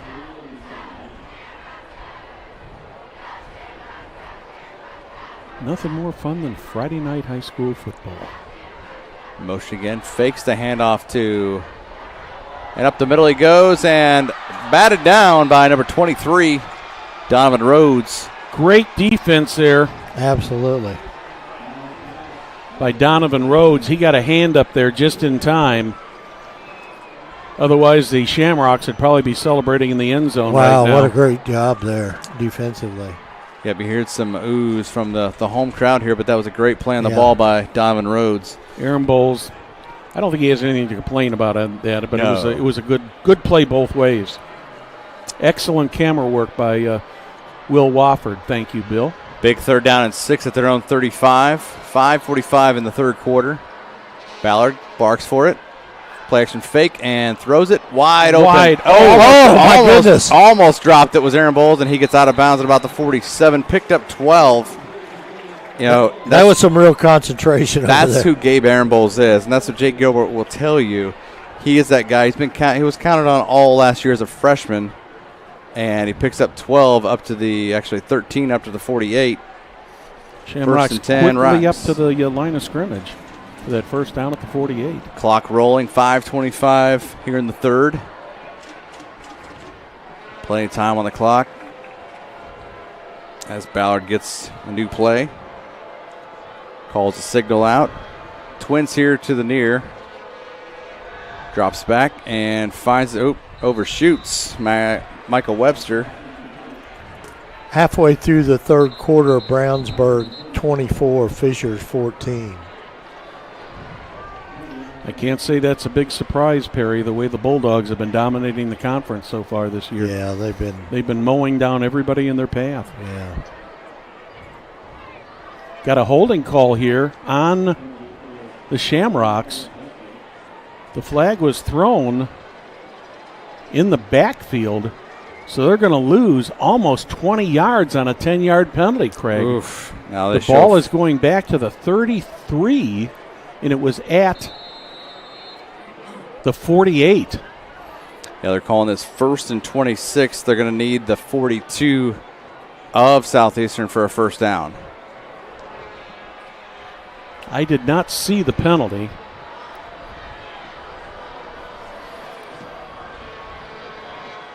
Ballard hands this one off to Garnett and tries to get a push. Might get to the 34. Looked like Cole Earlywine was in on the early contact there for the Royals, and then Royals just swarmed all over the Shamrocks there to stop that one. Did get 2 yards. Picked up a tough 2 up to the 34. Makes it 2nd and 24 from their own 34. So what do you got in your playbook for a 2nd and 24? Well, I mean, you try the draw up the middle first, and that only got a couple. So you may see a screen here with it being 2nd down. I was surprised he didn't put it in the air on the last play. And now he goes again, and wrong route, and it's intercepted. Tip and rip. Donovan Rhodes, 30, 20, 15, nice and out of bounds at about the 8-yard line. Wow. Donovan Rhodes with the interception for the Royals. Take a look at this. That ball was just, I believe it was tipped. He tipped it himself. And it just happened to come down just right for the Royals. They got the right bounce. Yep, he gets this ball. He tips it himself. kept it into his own breadbasket and runs. Rhodes takes it inside the 10-yard line. If it hadn't have been for Garnett, yep, Rhodes would have scored. Haas made a good block for Southeastern out there to let Garnett pick up another 10 yards also. So the Royals have got a 1st and goal at the 8, Craig. They are looking to make a huge statement drive here. Just over 4 minutes left here in the third. A couple of big turnovers here have led to scores so far for the Royals. Let's see if they can do it again here. In motion and lose a couple there. Wallace drops it back to the 9. They'll give a 1-yard loss. Yeah, it was Brantman on the carry. At the half, Ben Davis 21, Warren Central 21. Wow. So that's about what we expect out of the. Yeah. What the last year's score when they played was 56-55. Yeah, that was one of the, yeah. Where is that game at Warren Central? That's at Warren this year. Okay. Yeah. Yep. Wilkie zigzags back out and over passes the head. Over Hamilton's head. Brings up a 3rd and goal to 9. If Westfield can force a field goal at the most, there'll be that comes out technically as a plus, if you will. Yeah. Well, they're down by 10 right now with 15 minutes and 40 seconds left in regulation. And there we say regulation. 3rd and goal to 9. Wallace right behind Bradle. Wilkie in motion, left to right. Wallace gets the handoff, and he's tripped up. Gets nice back to the 9 to no gain. But he does get the ball into the center of the field. And that's a good so thing if for they elect to go for the field goal, and I believe instead they of, do. As wide as these hash marks are in high school and college, when they're, they can be close, but those hash marks, we got a penalty flag going down now. I think they're going to give the Shamrocks a sideline warning here. So they'll pick that flag up and that's what it brushing them back. It's the first sideline warning. Yep. Will not result in a change in the yardage. 26-yard field goal attempt by Carter Goot. Kick will come from just about the 15 or 6, about the 16. Cole Earlywine, the holder. The snap, the hold, and this one is up and good. It's 26. Good. So with 3:07 left here, third quarter, Hamilton Southeastern lengthens that lead to 20-7 over Westfield. Gaylor Electric, the highest performing national contractor of excellence. Since 1984, Gaylor Electric's success continues to be built upon the cornerstone of reliable resources, reliable outcomes, and reliable insights, all fueled by their genuine care for people. Gaylor Electric, along with Chuck Goodrich, President and CEO, are proud sponsors of Hamilton County sports. Hey, are you struggling with a lingering injury, or do you have trouble doing some of the things that you love to do because of an injury? Well, don't let sprains and strains keep you down. Make an appointment with a community sports medicine physician. Visit ecommunity.com/sports for more information. 3:07 left, third quarter play. Southeastern has Westfield on their heels here. It's 20-7 on the Shamrocks here on homecoming night. Late third quarter.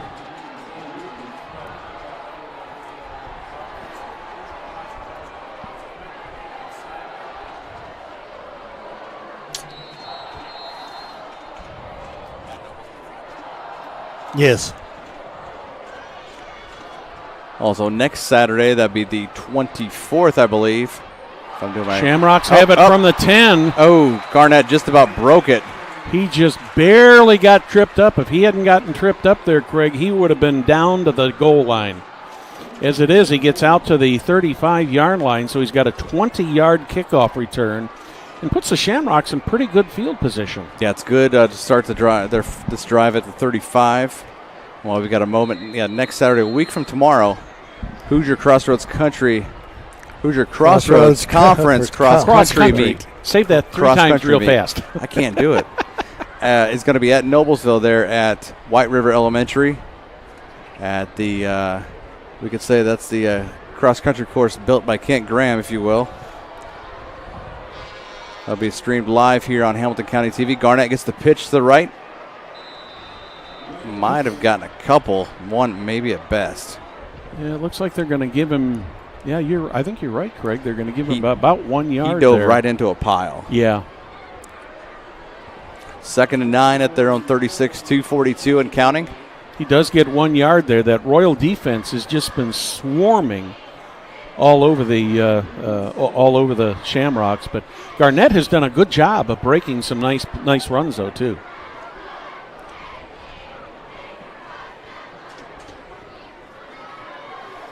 Ballard back to pass, set in the pocket, and room across the middle he goes, and that's wow. Gabe Aaron Bowles.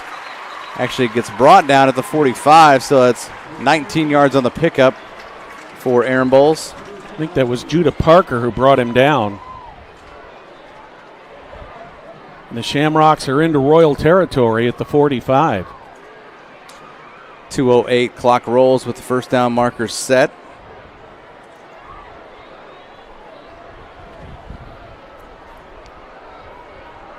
Sixth catch so far for Aaron Bowles. Garnett gets the handoff, dances left, spins and back to about he'll be down about the 42-yard line for a 3-yard pickup. Ben Davis is taking the lead now in the third quarter. About halfway through, 28-21. They were down, 21-7. Yeah. Had an official's timeout on the field here for some reason. You know, it's a shame. I'm seeing Purdue Polytechnic was to play Crispus Attucks tonight. They canceled the game. Only one official showed up for the game tonight. Wow. I mean, sad. And hopefully they do get to play that game, because that's, and obviously they're short on officials no matter what sport. And the IHSAA is reaching out, trying to get officials, people to learn, people to want to train. Tough situation right now. Very tough. They're getting more of the officials retiring. They're getting new in to take their places. Yep. I think people, people want to be fans. Or Yes. They want to be parents watching their kids. Play action fake to Garnett. Ballard escapes a little bit, but then he's taken back down.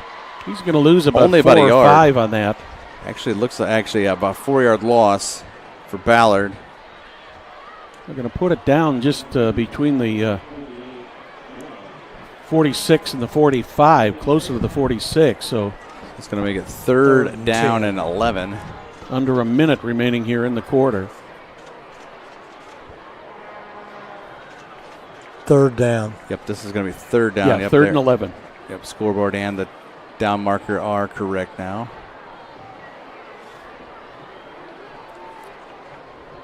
Makes it Number about 5 third on the play third and clock. 11. Got to get the play off here.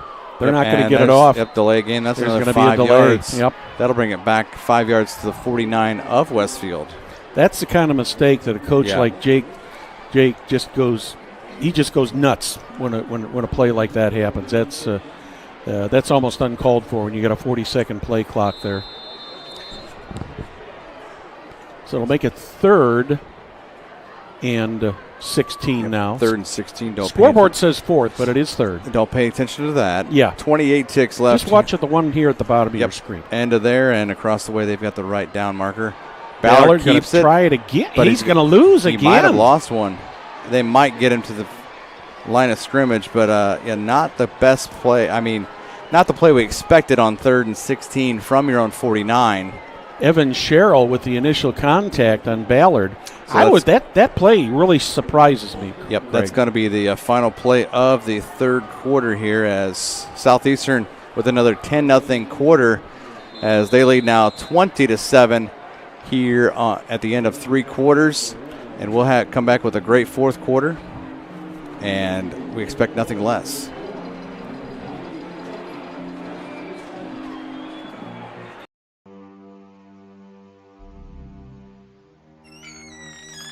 Can I help you?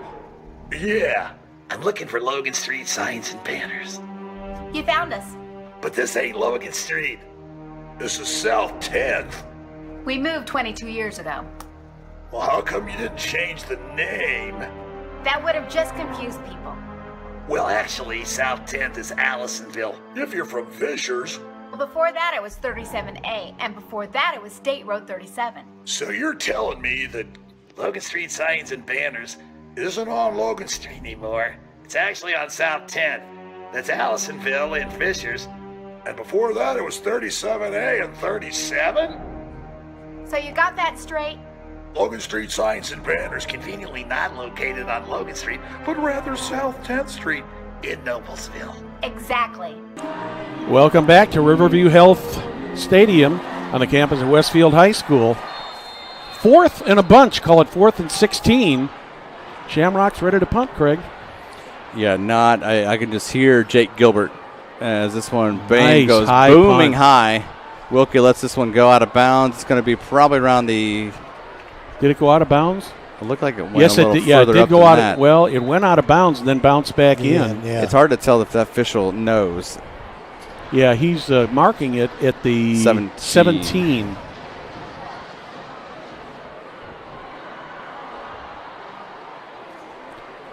So about a 33-yard punt with no return. Not a bad punt, everything considered, Craig. They got him inside the 20. The Royals have got 83 yards to go to hit pay dirt. Yeah, and if Southeastern marches off a drive and puts at least even 3 in, then this still makes it tough for Westfield. Even though this is their home field, Westfield's got to have a 3 and out here. Yeah, they're quickly running out of time here. Alexander in motion. He takes the handoff, and he gets clocked right there on the end. I don't think he got anything on that at all. If he did, I'd be surprised, or if he lost one. I think he lost one back to the 16. Yep, they are giving the loss of 1. Will Byers on the tackle, number 40 for the Shamrocks. It's like Goodvine was right there as well, 92. Royals have got 2 goals on this particular drive here, Craig. Number 1, they would like to score, but number 2, probably just as important, they'd like to take a chunk of time off this clock. Yep, clock is rolling, and Wilkie in motion again up the middle, and Westfield's defense wow, they had him. Yep, Dager. He still only got about 3 or 4 yards on that play. Yeah, absolutely. It was a good run. That's going to leave the Royals about a 3rd and 7.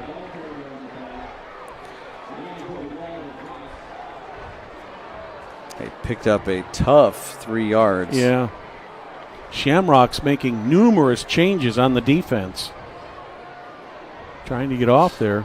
Royals probably could have caught him with too many men on the field had they been in a hurry-up offense. Yeah, because if you catch that substitution just right. Yeah. 3rd and 7 at their own 20 in motion. McCoy fakes the handoff and almost picked off. Oh, wow. Oof. That one was intended for Silas Newton. Yeah, just about picked up by Jake Good, number 5. So the Royals will have to punt here. 2nd punt of the night for Hamilton Southeastern. Braden Totten will come in, and he'll be punting from right around his 5-yard line. Shamrocks back at midfield. Oh, and this one's just about blocked. This one's going to roll, and picked there's up by the Liskey. Shamrock at the finds room, and he's down to about the 35.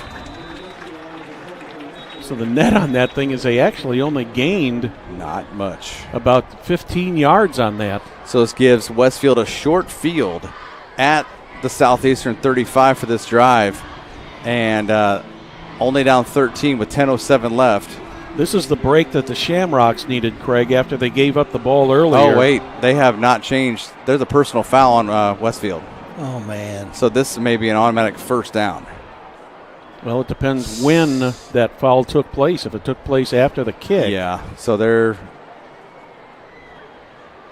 Oh, my. This could be... So they've got the ball spotted at the 35 where he ran to. The officials conferring on the far side of the field. I think he's going to... Is he going to grab that football so they can... Okay, so he already called personal foul. If they go back to the line... Oh, it's against the Royals. Oh, wait, so they're going to have him replay 4th down. Yeah. That's what's going on here. Okay.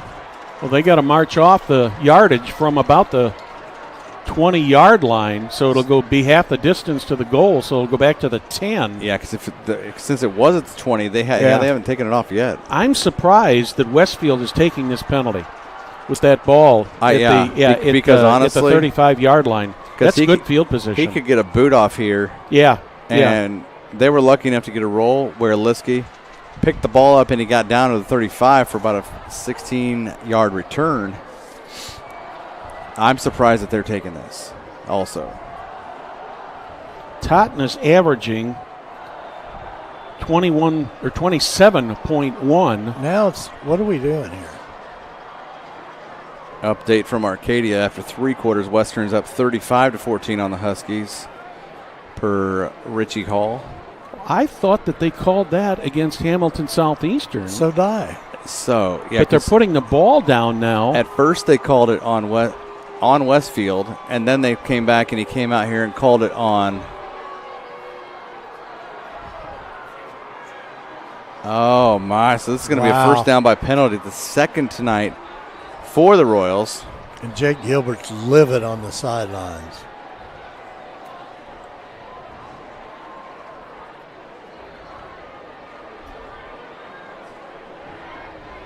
Wow. The original line of scrimmage was right at the 21, and now they have the ball at the 47. Wow. I'm not understanding this at all, guys. I would like an explanation from somebody down there.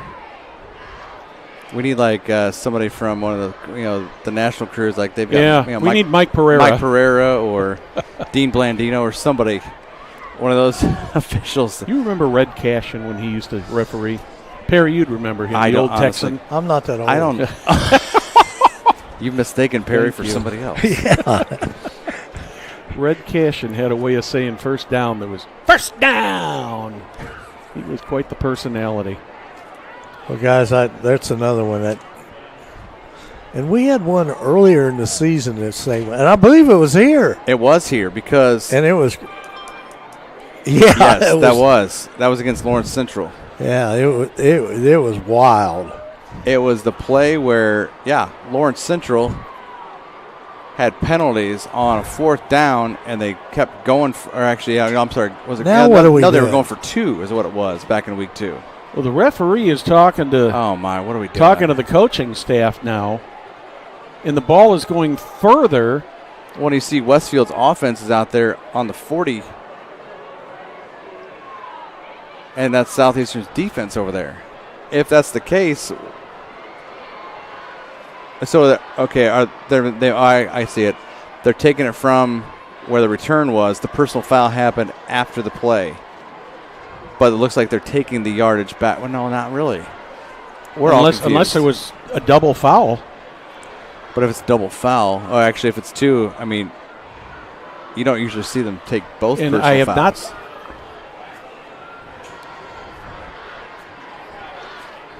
Yeah, wow. Well, bottom line looks like right now the Shamrocks are going to get the ball back. The line judge is still talking to the Westfield coaching staff.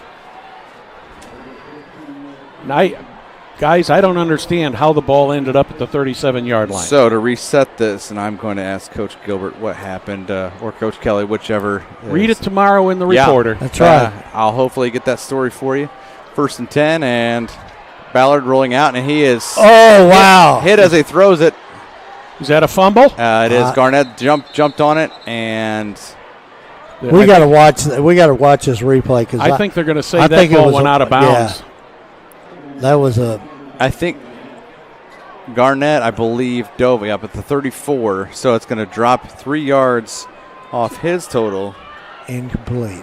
The thing I couldn't tell in watching it was whether Ballard's hand was going forward with the ball when it got knocked out, but apparently it was not. I think he was up in that L shape like he was going to throw it, and that's why Garnett recovered for a 3-yard loss. Ballard flushed a little bit out right, and he's going to run himself 35-40. Close to a first down, a couple yards shy, out of bounds, probably about the 44. 43 or 44. It looks like they're going to mark it at the 44. Picked up 10. It's going to be 3rd and 3. Actually, check that 3rd and 4.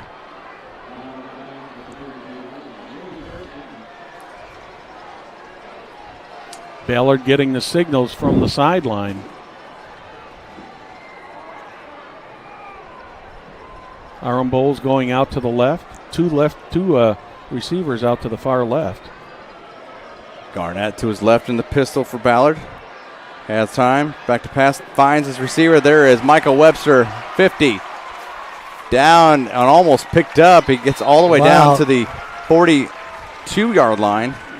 A good lunge there at the end. Picked him up a couple more yards, too. Here's the replay. 15 yards on the pickup by Webster. Came close to a block in the back there on the Shamrocks on. I'll tell you what. Lennox Williams. Right now, Southeastern with this lead, they're bringing everything but the kitchen sink. Yeah. Ballard.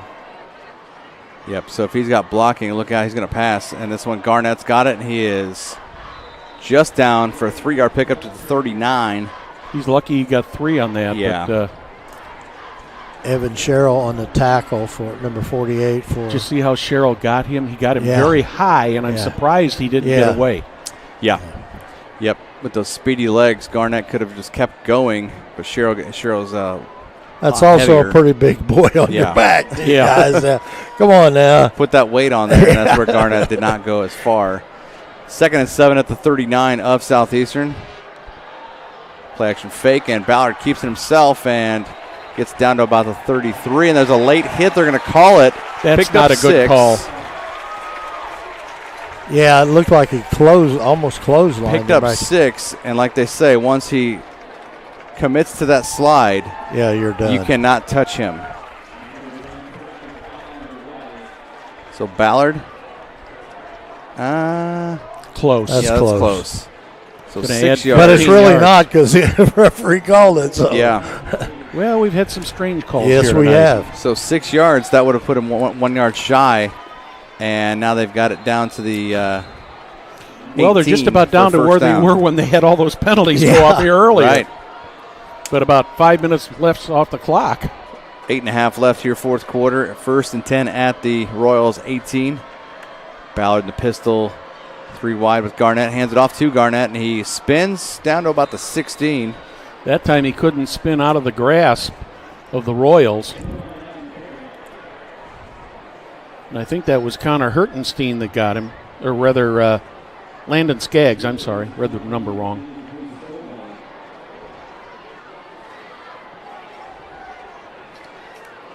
Under 8 minutes. 2nd and 8 from the 16 of Southeastern. Ballard's got it.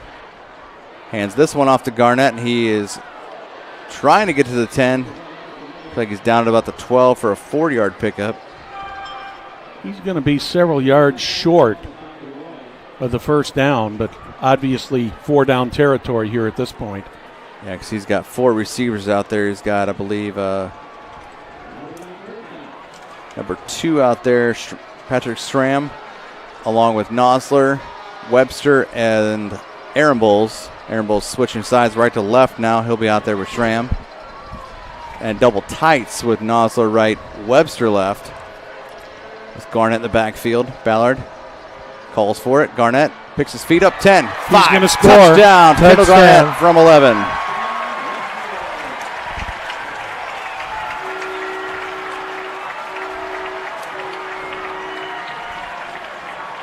You just can't let Garnett get any light out there, Craig, because you give him any space and he's going to go right through it. A missed tackle there at the feet cost the Royals a touchdown. Yeah, and he's built low to the ground, 5'6", 175? Yeah, 175, 5'6".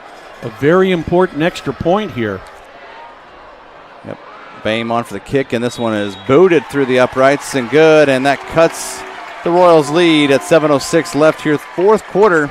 It's Southeastern 20, Westfield 14. And this game just got intense even more, fellas. Since the establishment of Church Hiddle and Antrim in 1881, our neighbors, community leaders, businesses, and school districts have placed their trust in us to solve their most challenging legal issues. We have a rich history of helping our clients when they need it the most. Give us a call at 317-773-2190 or simply visit their website, www.cchalaw.com. Church, Hiddle and Antrim. Jamie Carmesino of Carpenter Realtors. She is a full-service hometown realtor who's committed to helping you navigate this goofy real estate market. Have questions about buying or selling your home? Call Carmo today for help. 317-490-3735. Jamie Carmesino, Carpenter Realtors. Craig? 7:06 left here, fourth quarter of play. Craig Atkins, Brad Silbert, and Perry Williams. Perry, you got any new scores over there? I got a score out of Zionsville. Zionsville's leading in the fourth quarter 39-7 over Noblesville. I would have thought that would have been a little closer game. That one surprises me a bit. Carmel final 38, Lawrence North 14. That's a final. Question here for you guys. Do the Shamrocks try a little razzle-dazzle, maybe an onside kick here? Maybe not now. He may think he's going to go down there and hold him. After 3, and it's a shorter kick. This one's going to be fielded at the 17-yard line by Wilkie. And talk to you about the 32 or 33. Tackle by number 46, Joey Welch, I believe. Yeah, he's going to. You're correct. Yeah, he's going to challenge. He challenged his defense here, but you know, Craig, you and I have seen Westfield play 3 times now. Yeah. And the one thing about it is their kicker can put that ball about anywhere on the field, and he's done it all season long. He'll go right, he'll go left, towards the sides, then he'll kick it in the end zone. He'll kick a short kick like that.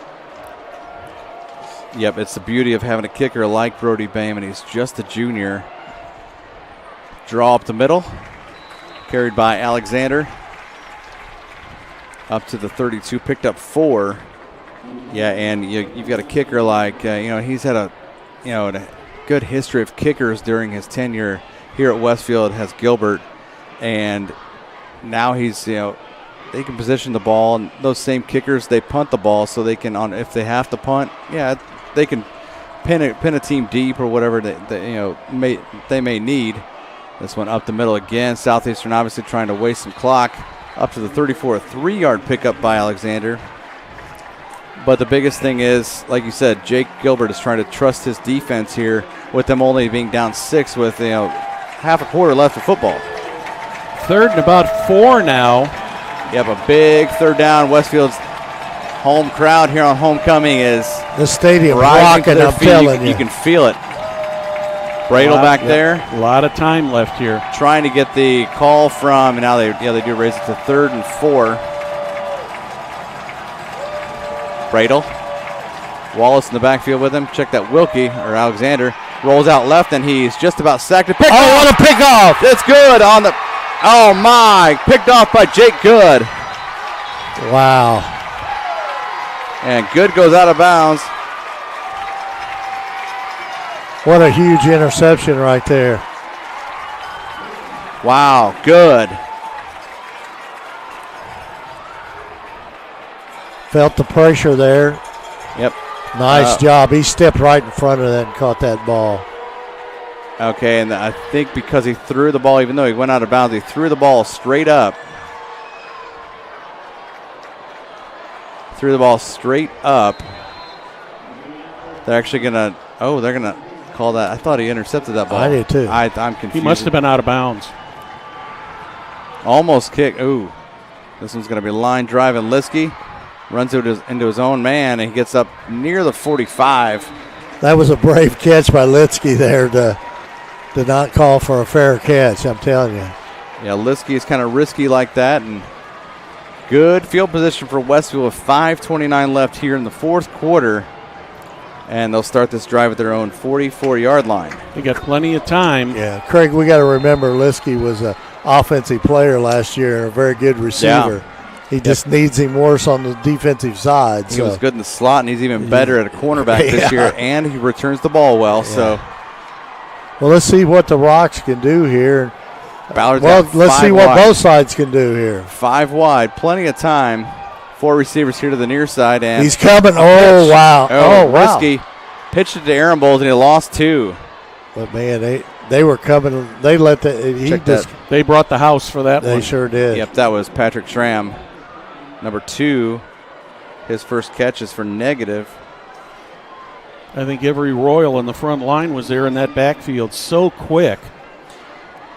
Schramm's first, I believe his first action at least. And Evan Sherrill was in there like a cannon. Yeah. Yes, he was. So that brings Clock up under 5 minutes now. 2nd and 12 at their own 42. Clock a big factor here now in this game.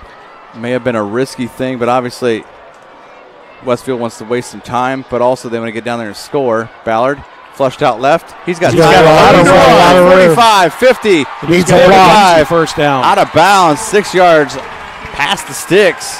I kept thinking as I was looking at the field there, Perry, if Ballard looks off to his left, he should take off and run because he's got a lot of acreage out there, and that's exactly what he did. 15 yards there by Ballard. Look at all the space he had out there. He's got 222 yards on the season, 7.4 yards on average with 5 touchdowns on the ground. That's the reason right there. You trust Cole Ballard's legs, and he goes. If he doesn't see what's going to, if it's going to go through the air. It's going to be an illegal procedure penalty. Or did somebody call a timeout? Nope, it is illegal procedure. Yep. 4:33 left here, fourth quarter. Shamrocks need a touchdown and an extra point here, at least a touchdown to get it tied. If they go backwards by 5 yards to make it 1st and 15 from the Royals' 48.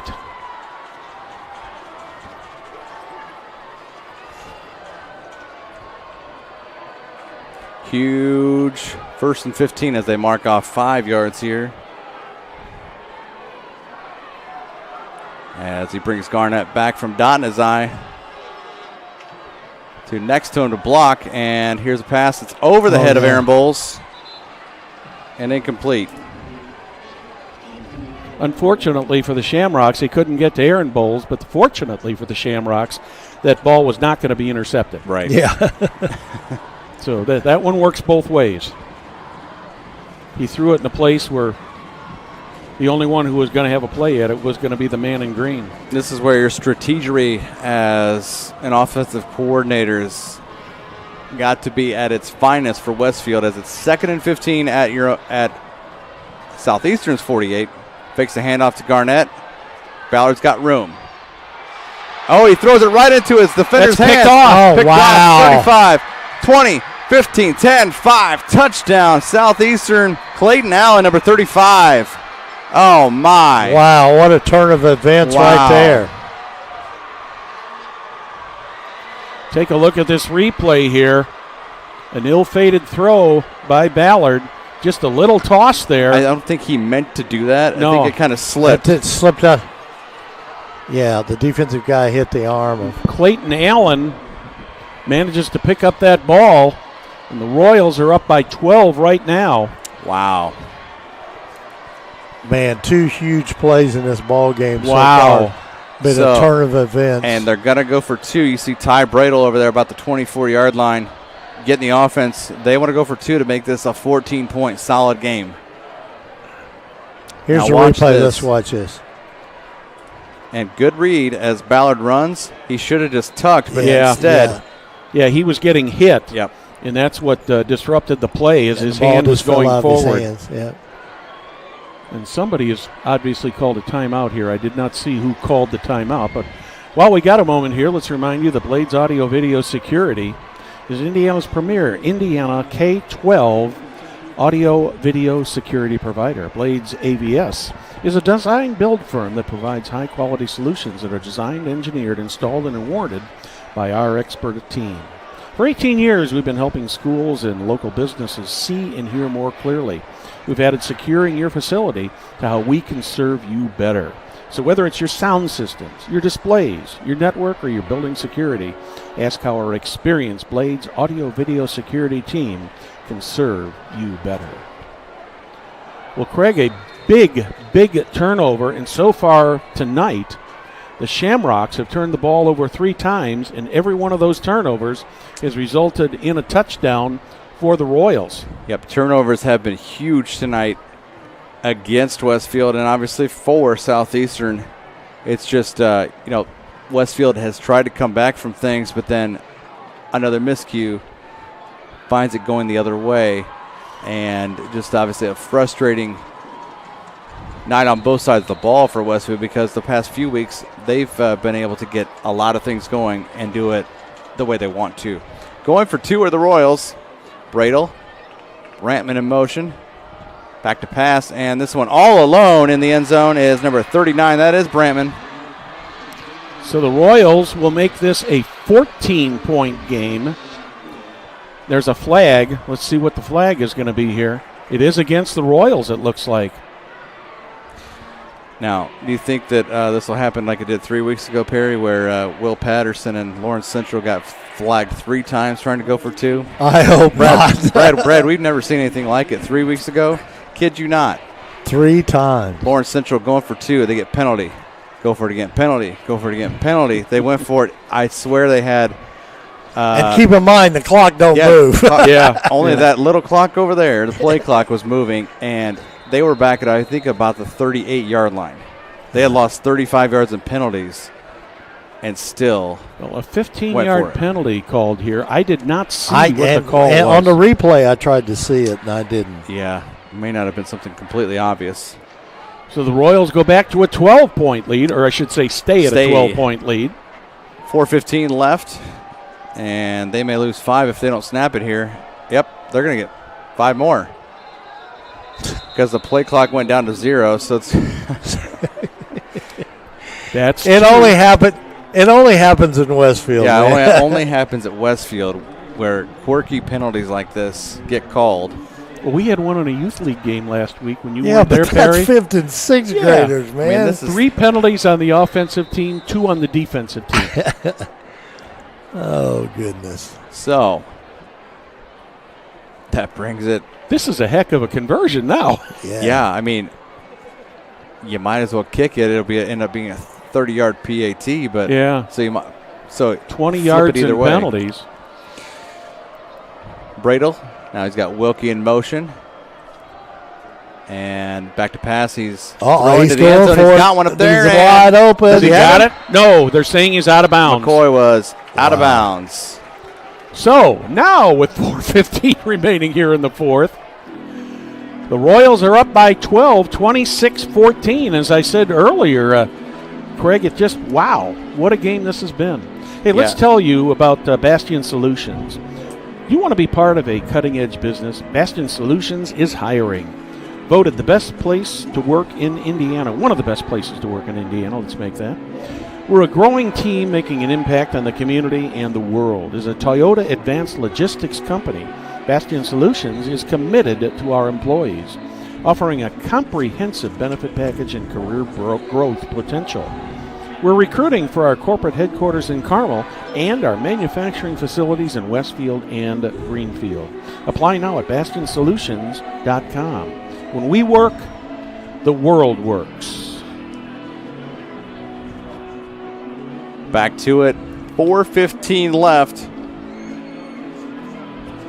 And the event staff up here in the press box trying to amp up Westfield and their team by playing Don't Stop Believing. And it's it's not too little too late, because they're only down 12. So if they score quickly, and I've seen them score with quick strikes, and they've got two different returners back there now. Aaron Bowles, and that is back with Garnett. I would be surprised to see Goot kick this deep. Yeah, I don't think he will. I think he'll kick this around the 20 or 25-yard line. But I think now they've only got one deep back now. Yeah.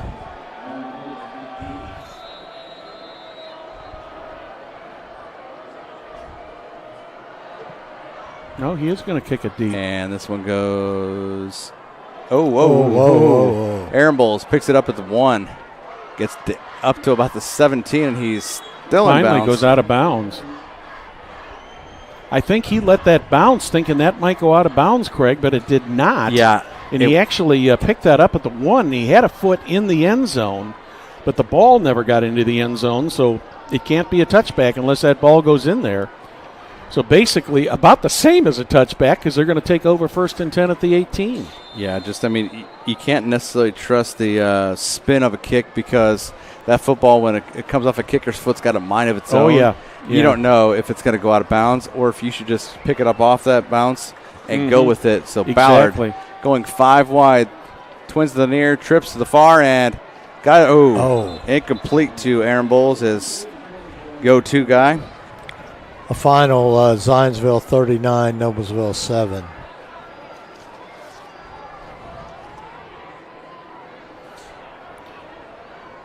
Donovan Rhodes had the coverage for the Royals on that one. Does stop the clock with 4:06 remaining. 2nd and 10 at their own 18. Back to pass. Ballard, wide open receiver. And that is Max Nosler. Dives up and he lands at the 50. 32 yards on that pickup. Shamrocks doing what they need to do here. They've got all 3 of their timeouts remaining. Royals have got 2. A nice ball right there thrown by Ballard. Nice catch by Nosler. Ballard had a lot of time to throw. That one is complete. Webster, and he might have gotten a yard, if that. I think they're going to give him to the 49. Yep, that's where they put it down. Clock is running now. 3:30 on the 4th quarter clock. Westfield very urgent to score here. Got to get down the field, but he's got to get blocking so he can get the. And Ballard 50, 45, 40, 35, 30. Oh, my goodness. And Ballard. What a good run there by Ballard. 23 yards on that pickup down to the 26-yard line. The defense of the Royals was so spread out with coverage that he just had a wide open lane down the center there before the Royals realized that he was running with the ball. Yeah, he says, well, shoot, I've got all these receivers covered, and they're playing that huge zone defense back there. I might as well just run it myself, and gets 23. Garnett on this one, and he is bottled up right away at the 29. A little bit surprised to see him do a running play here. Yep. The last one by Ballard obviously worked out very well, but the problem is for the Shamrocks, the clock keeps running, but they do have 3 timeouts left. 2:40 and counting. I think you need to have an end zone strike here. And finds his receiver. Aaron Bowles gets close to a first down. He's right at it. I think he's going to be about a yard short. Yeah, he's down to 18, needs 17. Less than a yard, 3rd and less than 1. That ball was almost tipped there by a Brownsburg player. By a Southeastern player. 3rd and about a half yard. Ballard back to pass, looking and finding his receiver, Garnett, inside the 10. He goes out of bounds about the 5-yard line. Picks up the first down, so it'll be 1st and goal. 2 minutes exactly on the 4th quarter clock. And that stops the clock, too, as he went out of bounds. Here's a replay. Pretty good clock management so far by the Shamrocks. He gets 10 yards of this on his own, breaks 2 tackles, and ends up going out of bounds at the 5 for a 1st and goal. Clock stops at 2 minutes. He went out of bounds. Garnett dotting the I. Hands it to him again. He gets to the 2. He's about to the 1-yard line Westfield now. Westfield still has 3 timeouts. Got to the 1, picked up 4. Clock is running. And quickly up to the line here with a 2nd and Ballard goal. may take this himself. Nope. Hand off and across the goal line he goes. Oh, they're going to call him down. He's down just short. Oh, my. Got to be less than a foot. So it'll be 3rd and goal from the 1. Shamrocks quickly up to the line. And Garnett flips. He flips it end over end for the 1-yard touchdown run. His 3rd of the night. He had 2 coming into this game, and he's got 3 to tie him with Ballard with 5 touchdowns each on the season with 1:21 left here on this 4th quarter clock, and they're lining up to kick it with Boehm out there and Jackson Gilbert to hold. That makes sense to go for the 1-point conversion here. There's no advantage even if they do make a 2. Right. And the Kick is up and good, and it's now 26-21. Southeastern leading Westfield. A minute 21 left here in the fourth quarter. Celebrating over 30 years, Logan Street Signs and Banners specializes in last-minute signage of banners, serving Noblesville and Hamilton County since 1992. You can contact them at 317-773-7200 or visit their website at www.loganstreetsigns.com, and be sure to follow them on Facebook. Noblesville Trophies offers a large range of products, including sports trophies and corporate awards. Noblesville Trophies provides you with same-day service for those last-minute decisions. Contact them at 317-773-7391 or check them out online, www.noblesvilletrophies.com. Okay, guys, here's the question. Do the Shamrocks go for an onside kick here, or do they kick it away? The fact that they have 3 timeouts. Perry, you first. What's your opinion? I think he's probably going to try an onside kick. I think he is too, just because even if, you could kick it deep, burn your timeouts, but you have to also have to think about how much time that Southeastern would waste in you trying to, waste those timeouts and trying to stop them. So, double-edged sword. Double-edged. I mean, it's pretty sharp. Obviously, the Royals are thinking it's going to be an onside kick. They have nobody back deep. So Bame set up on his own 40, the right hash this time, and set up. It's got to go 10 yards. And it's not going to. No, it's going to go out of bounds. It goes 8 yards. There's the penalty. He's mad at himself, which, understandable. So is that a re-kick, or do the Royals get the ball? No, they get the ball. No, they get the ball there. So it's going to be at the 48. line of scrimmage where it went out of bounds? Yep. Different in the next 2 levels. They re-kick it. Wow. So, onside kick. Well, you got to believe that the Royals are going to keep this ball on the ground here. And even if they don't make a first down, they're going to force the Shamrocks to use all 3 of their timeouts here to try to preserve some time on the clock. Oh, they're going to keep the ball on the ground now. Yeah, just 2 minutes. Yeah, as soon as they ran the ball too well here tonight. Yep. And they keep this one on the ground, and Gilbert Burns, timeout number 1. They use timeouts at will in the first half. It seemed like back and forth in the second quarter at least. They both conserve them now. That took all of 6 seconds to run that play. Yeah. So while we have a timeout, let's remind you, Gaylor Electric, the highest performing national contractor of excellence. Since 1984, Gaylor Electric's success continues to be built upon the cornerstone of reliable resources, reliable outcomes, and reliable insights, all fueled by our genuine care for people. Gaylor Electric, along with Chuck Goodrich, President and CEO, are proud sponsors of Hamilton County Sports. Community Health Network's walk-in clinic for sports injuries is open Monday through Friday, 8 to 10 a.m. Sports medicine and orthopedic physicians are on site to treat everything from sprains and strains to fractures and joint injuries. For more information, visit ecommunity.com/sports. 5-point lead for the Royals. 1:13 on the clock. 2nd and 7. Shamrocks have got 2 timeouts left. Craig? 2nd and 7 at the Westfield 41. In motion comes, and he's been all night, Wilkie. And up the middle, Westfield might have let him get to the 39. Oh, and they think it's a fumble. Oh, my. Who's got the ball? And they haven't said the yet. The officials are the only ones not saying it's Westfield ball. But who has the ball? Jake Good, number 5, waving. Okay, so I think Alexander carried it to the 39. Was called down. And Jake Gilbert was standing right on the 40-yard line.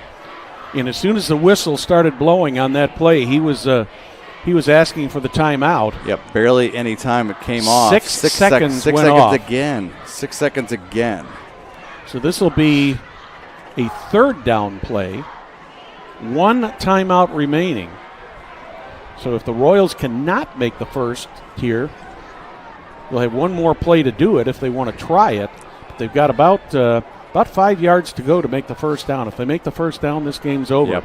If they don't make the first down, Shamrock still have a ray of hope.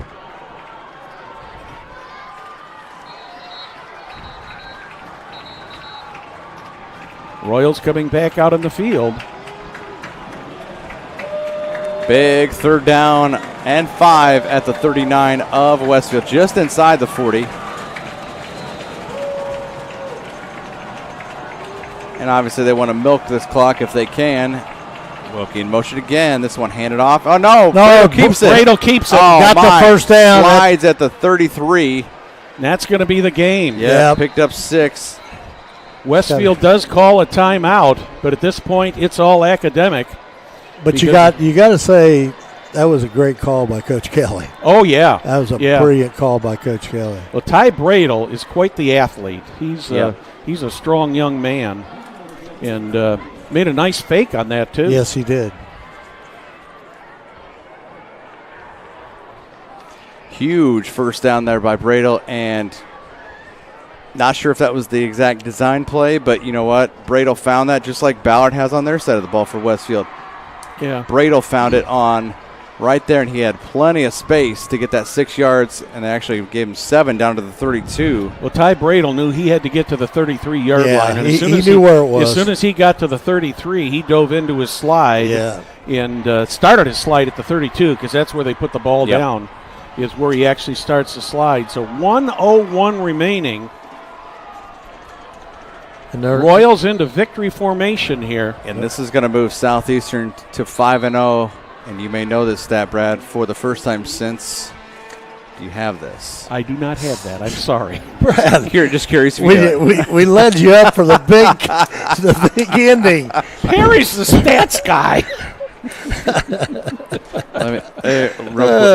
You guys are making me look bad. This is going to.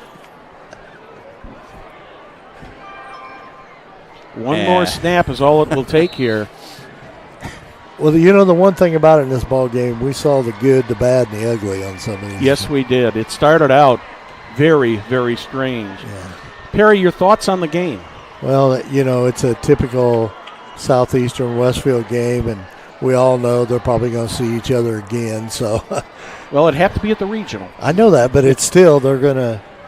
Can't be the sectional this year. That's right. Greg, your thoughts? Found that stat. They started out 4-0 last year, did Southeastern, but this is the first time they started out 5-0 since Scott May was at the helm in 2008. Been a while. They went 8-0 in the regular season and lost to Warren Central in the first round of sectional. So that gets the Royals off to a great start, and they're undefeated in conference play still. Yeah, it's going to be great having you here tonight, Perry and Craig. As usual, nice to spend an evening with you guys. Nothing more fun than Friday night football. We'd like to thank you for watching tonight's broadcast of IHSAA Class 6A football on Hamilton County Television, brought to you by Logan Street Signs and Banners, celebrating over 30 years in business. We'd like to also thank our other sponsors, Noblesville Trophies, Gaylor Electric, Chuck Goodrich, President and CEO, Community Health Network, Bastion Solutions, Hamilton County Sports Authority, Church, Hiddle and Antrim, Jamie Carmesino, Carpenter Real Estate, Noblesville Sports Alliance, Blades Audio, Video, and Security, and Hamilton County Reporter. On behalf of our technical crew of Bill Wofford and Jim Wofford, I'm Brad Silbert. Good night from Westfield.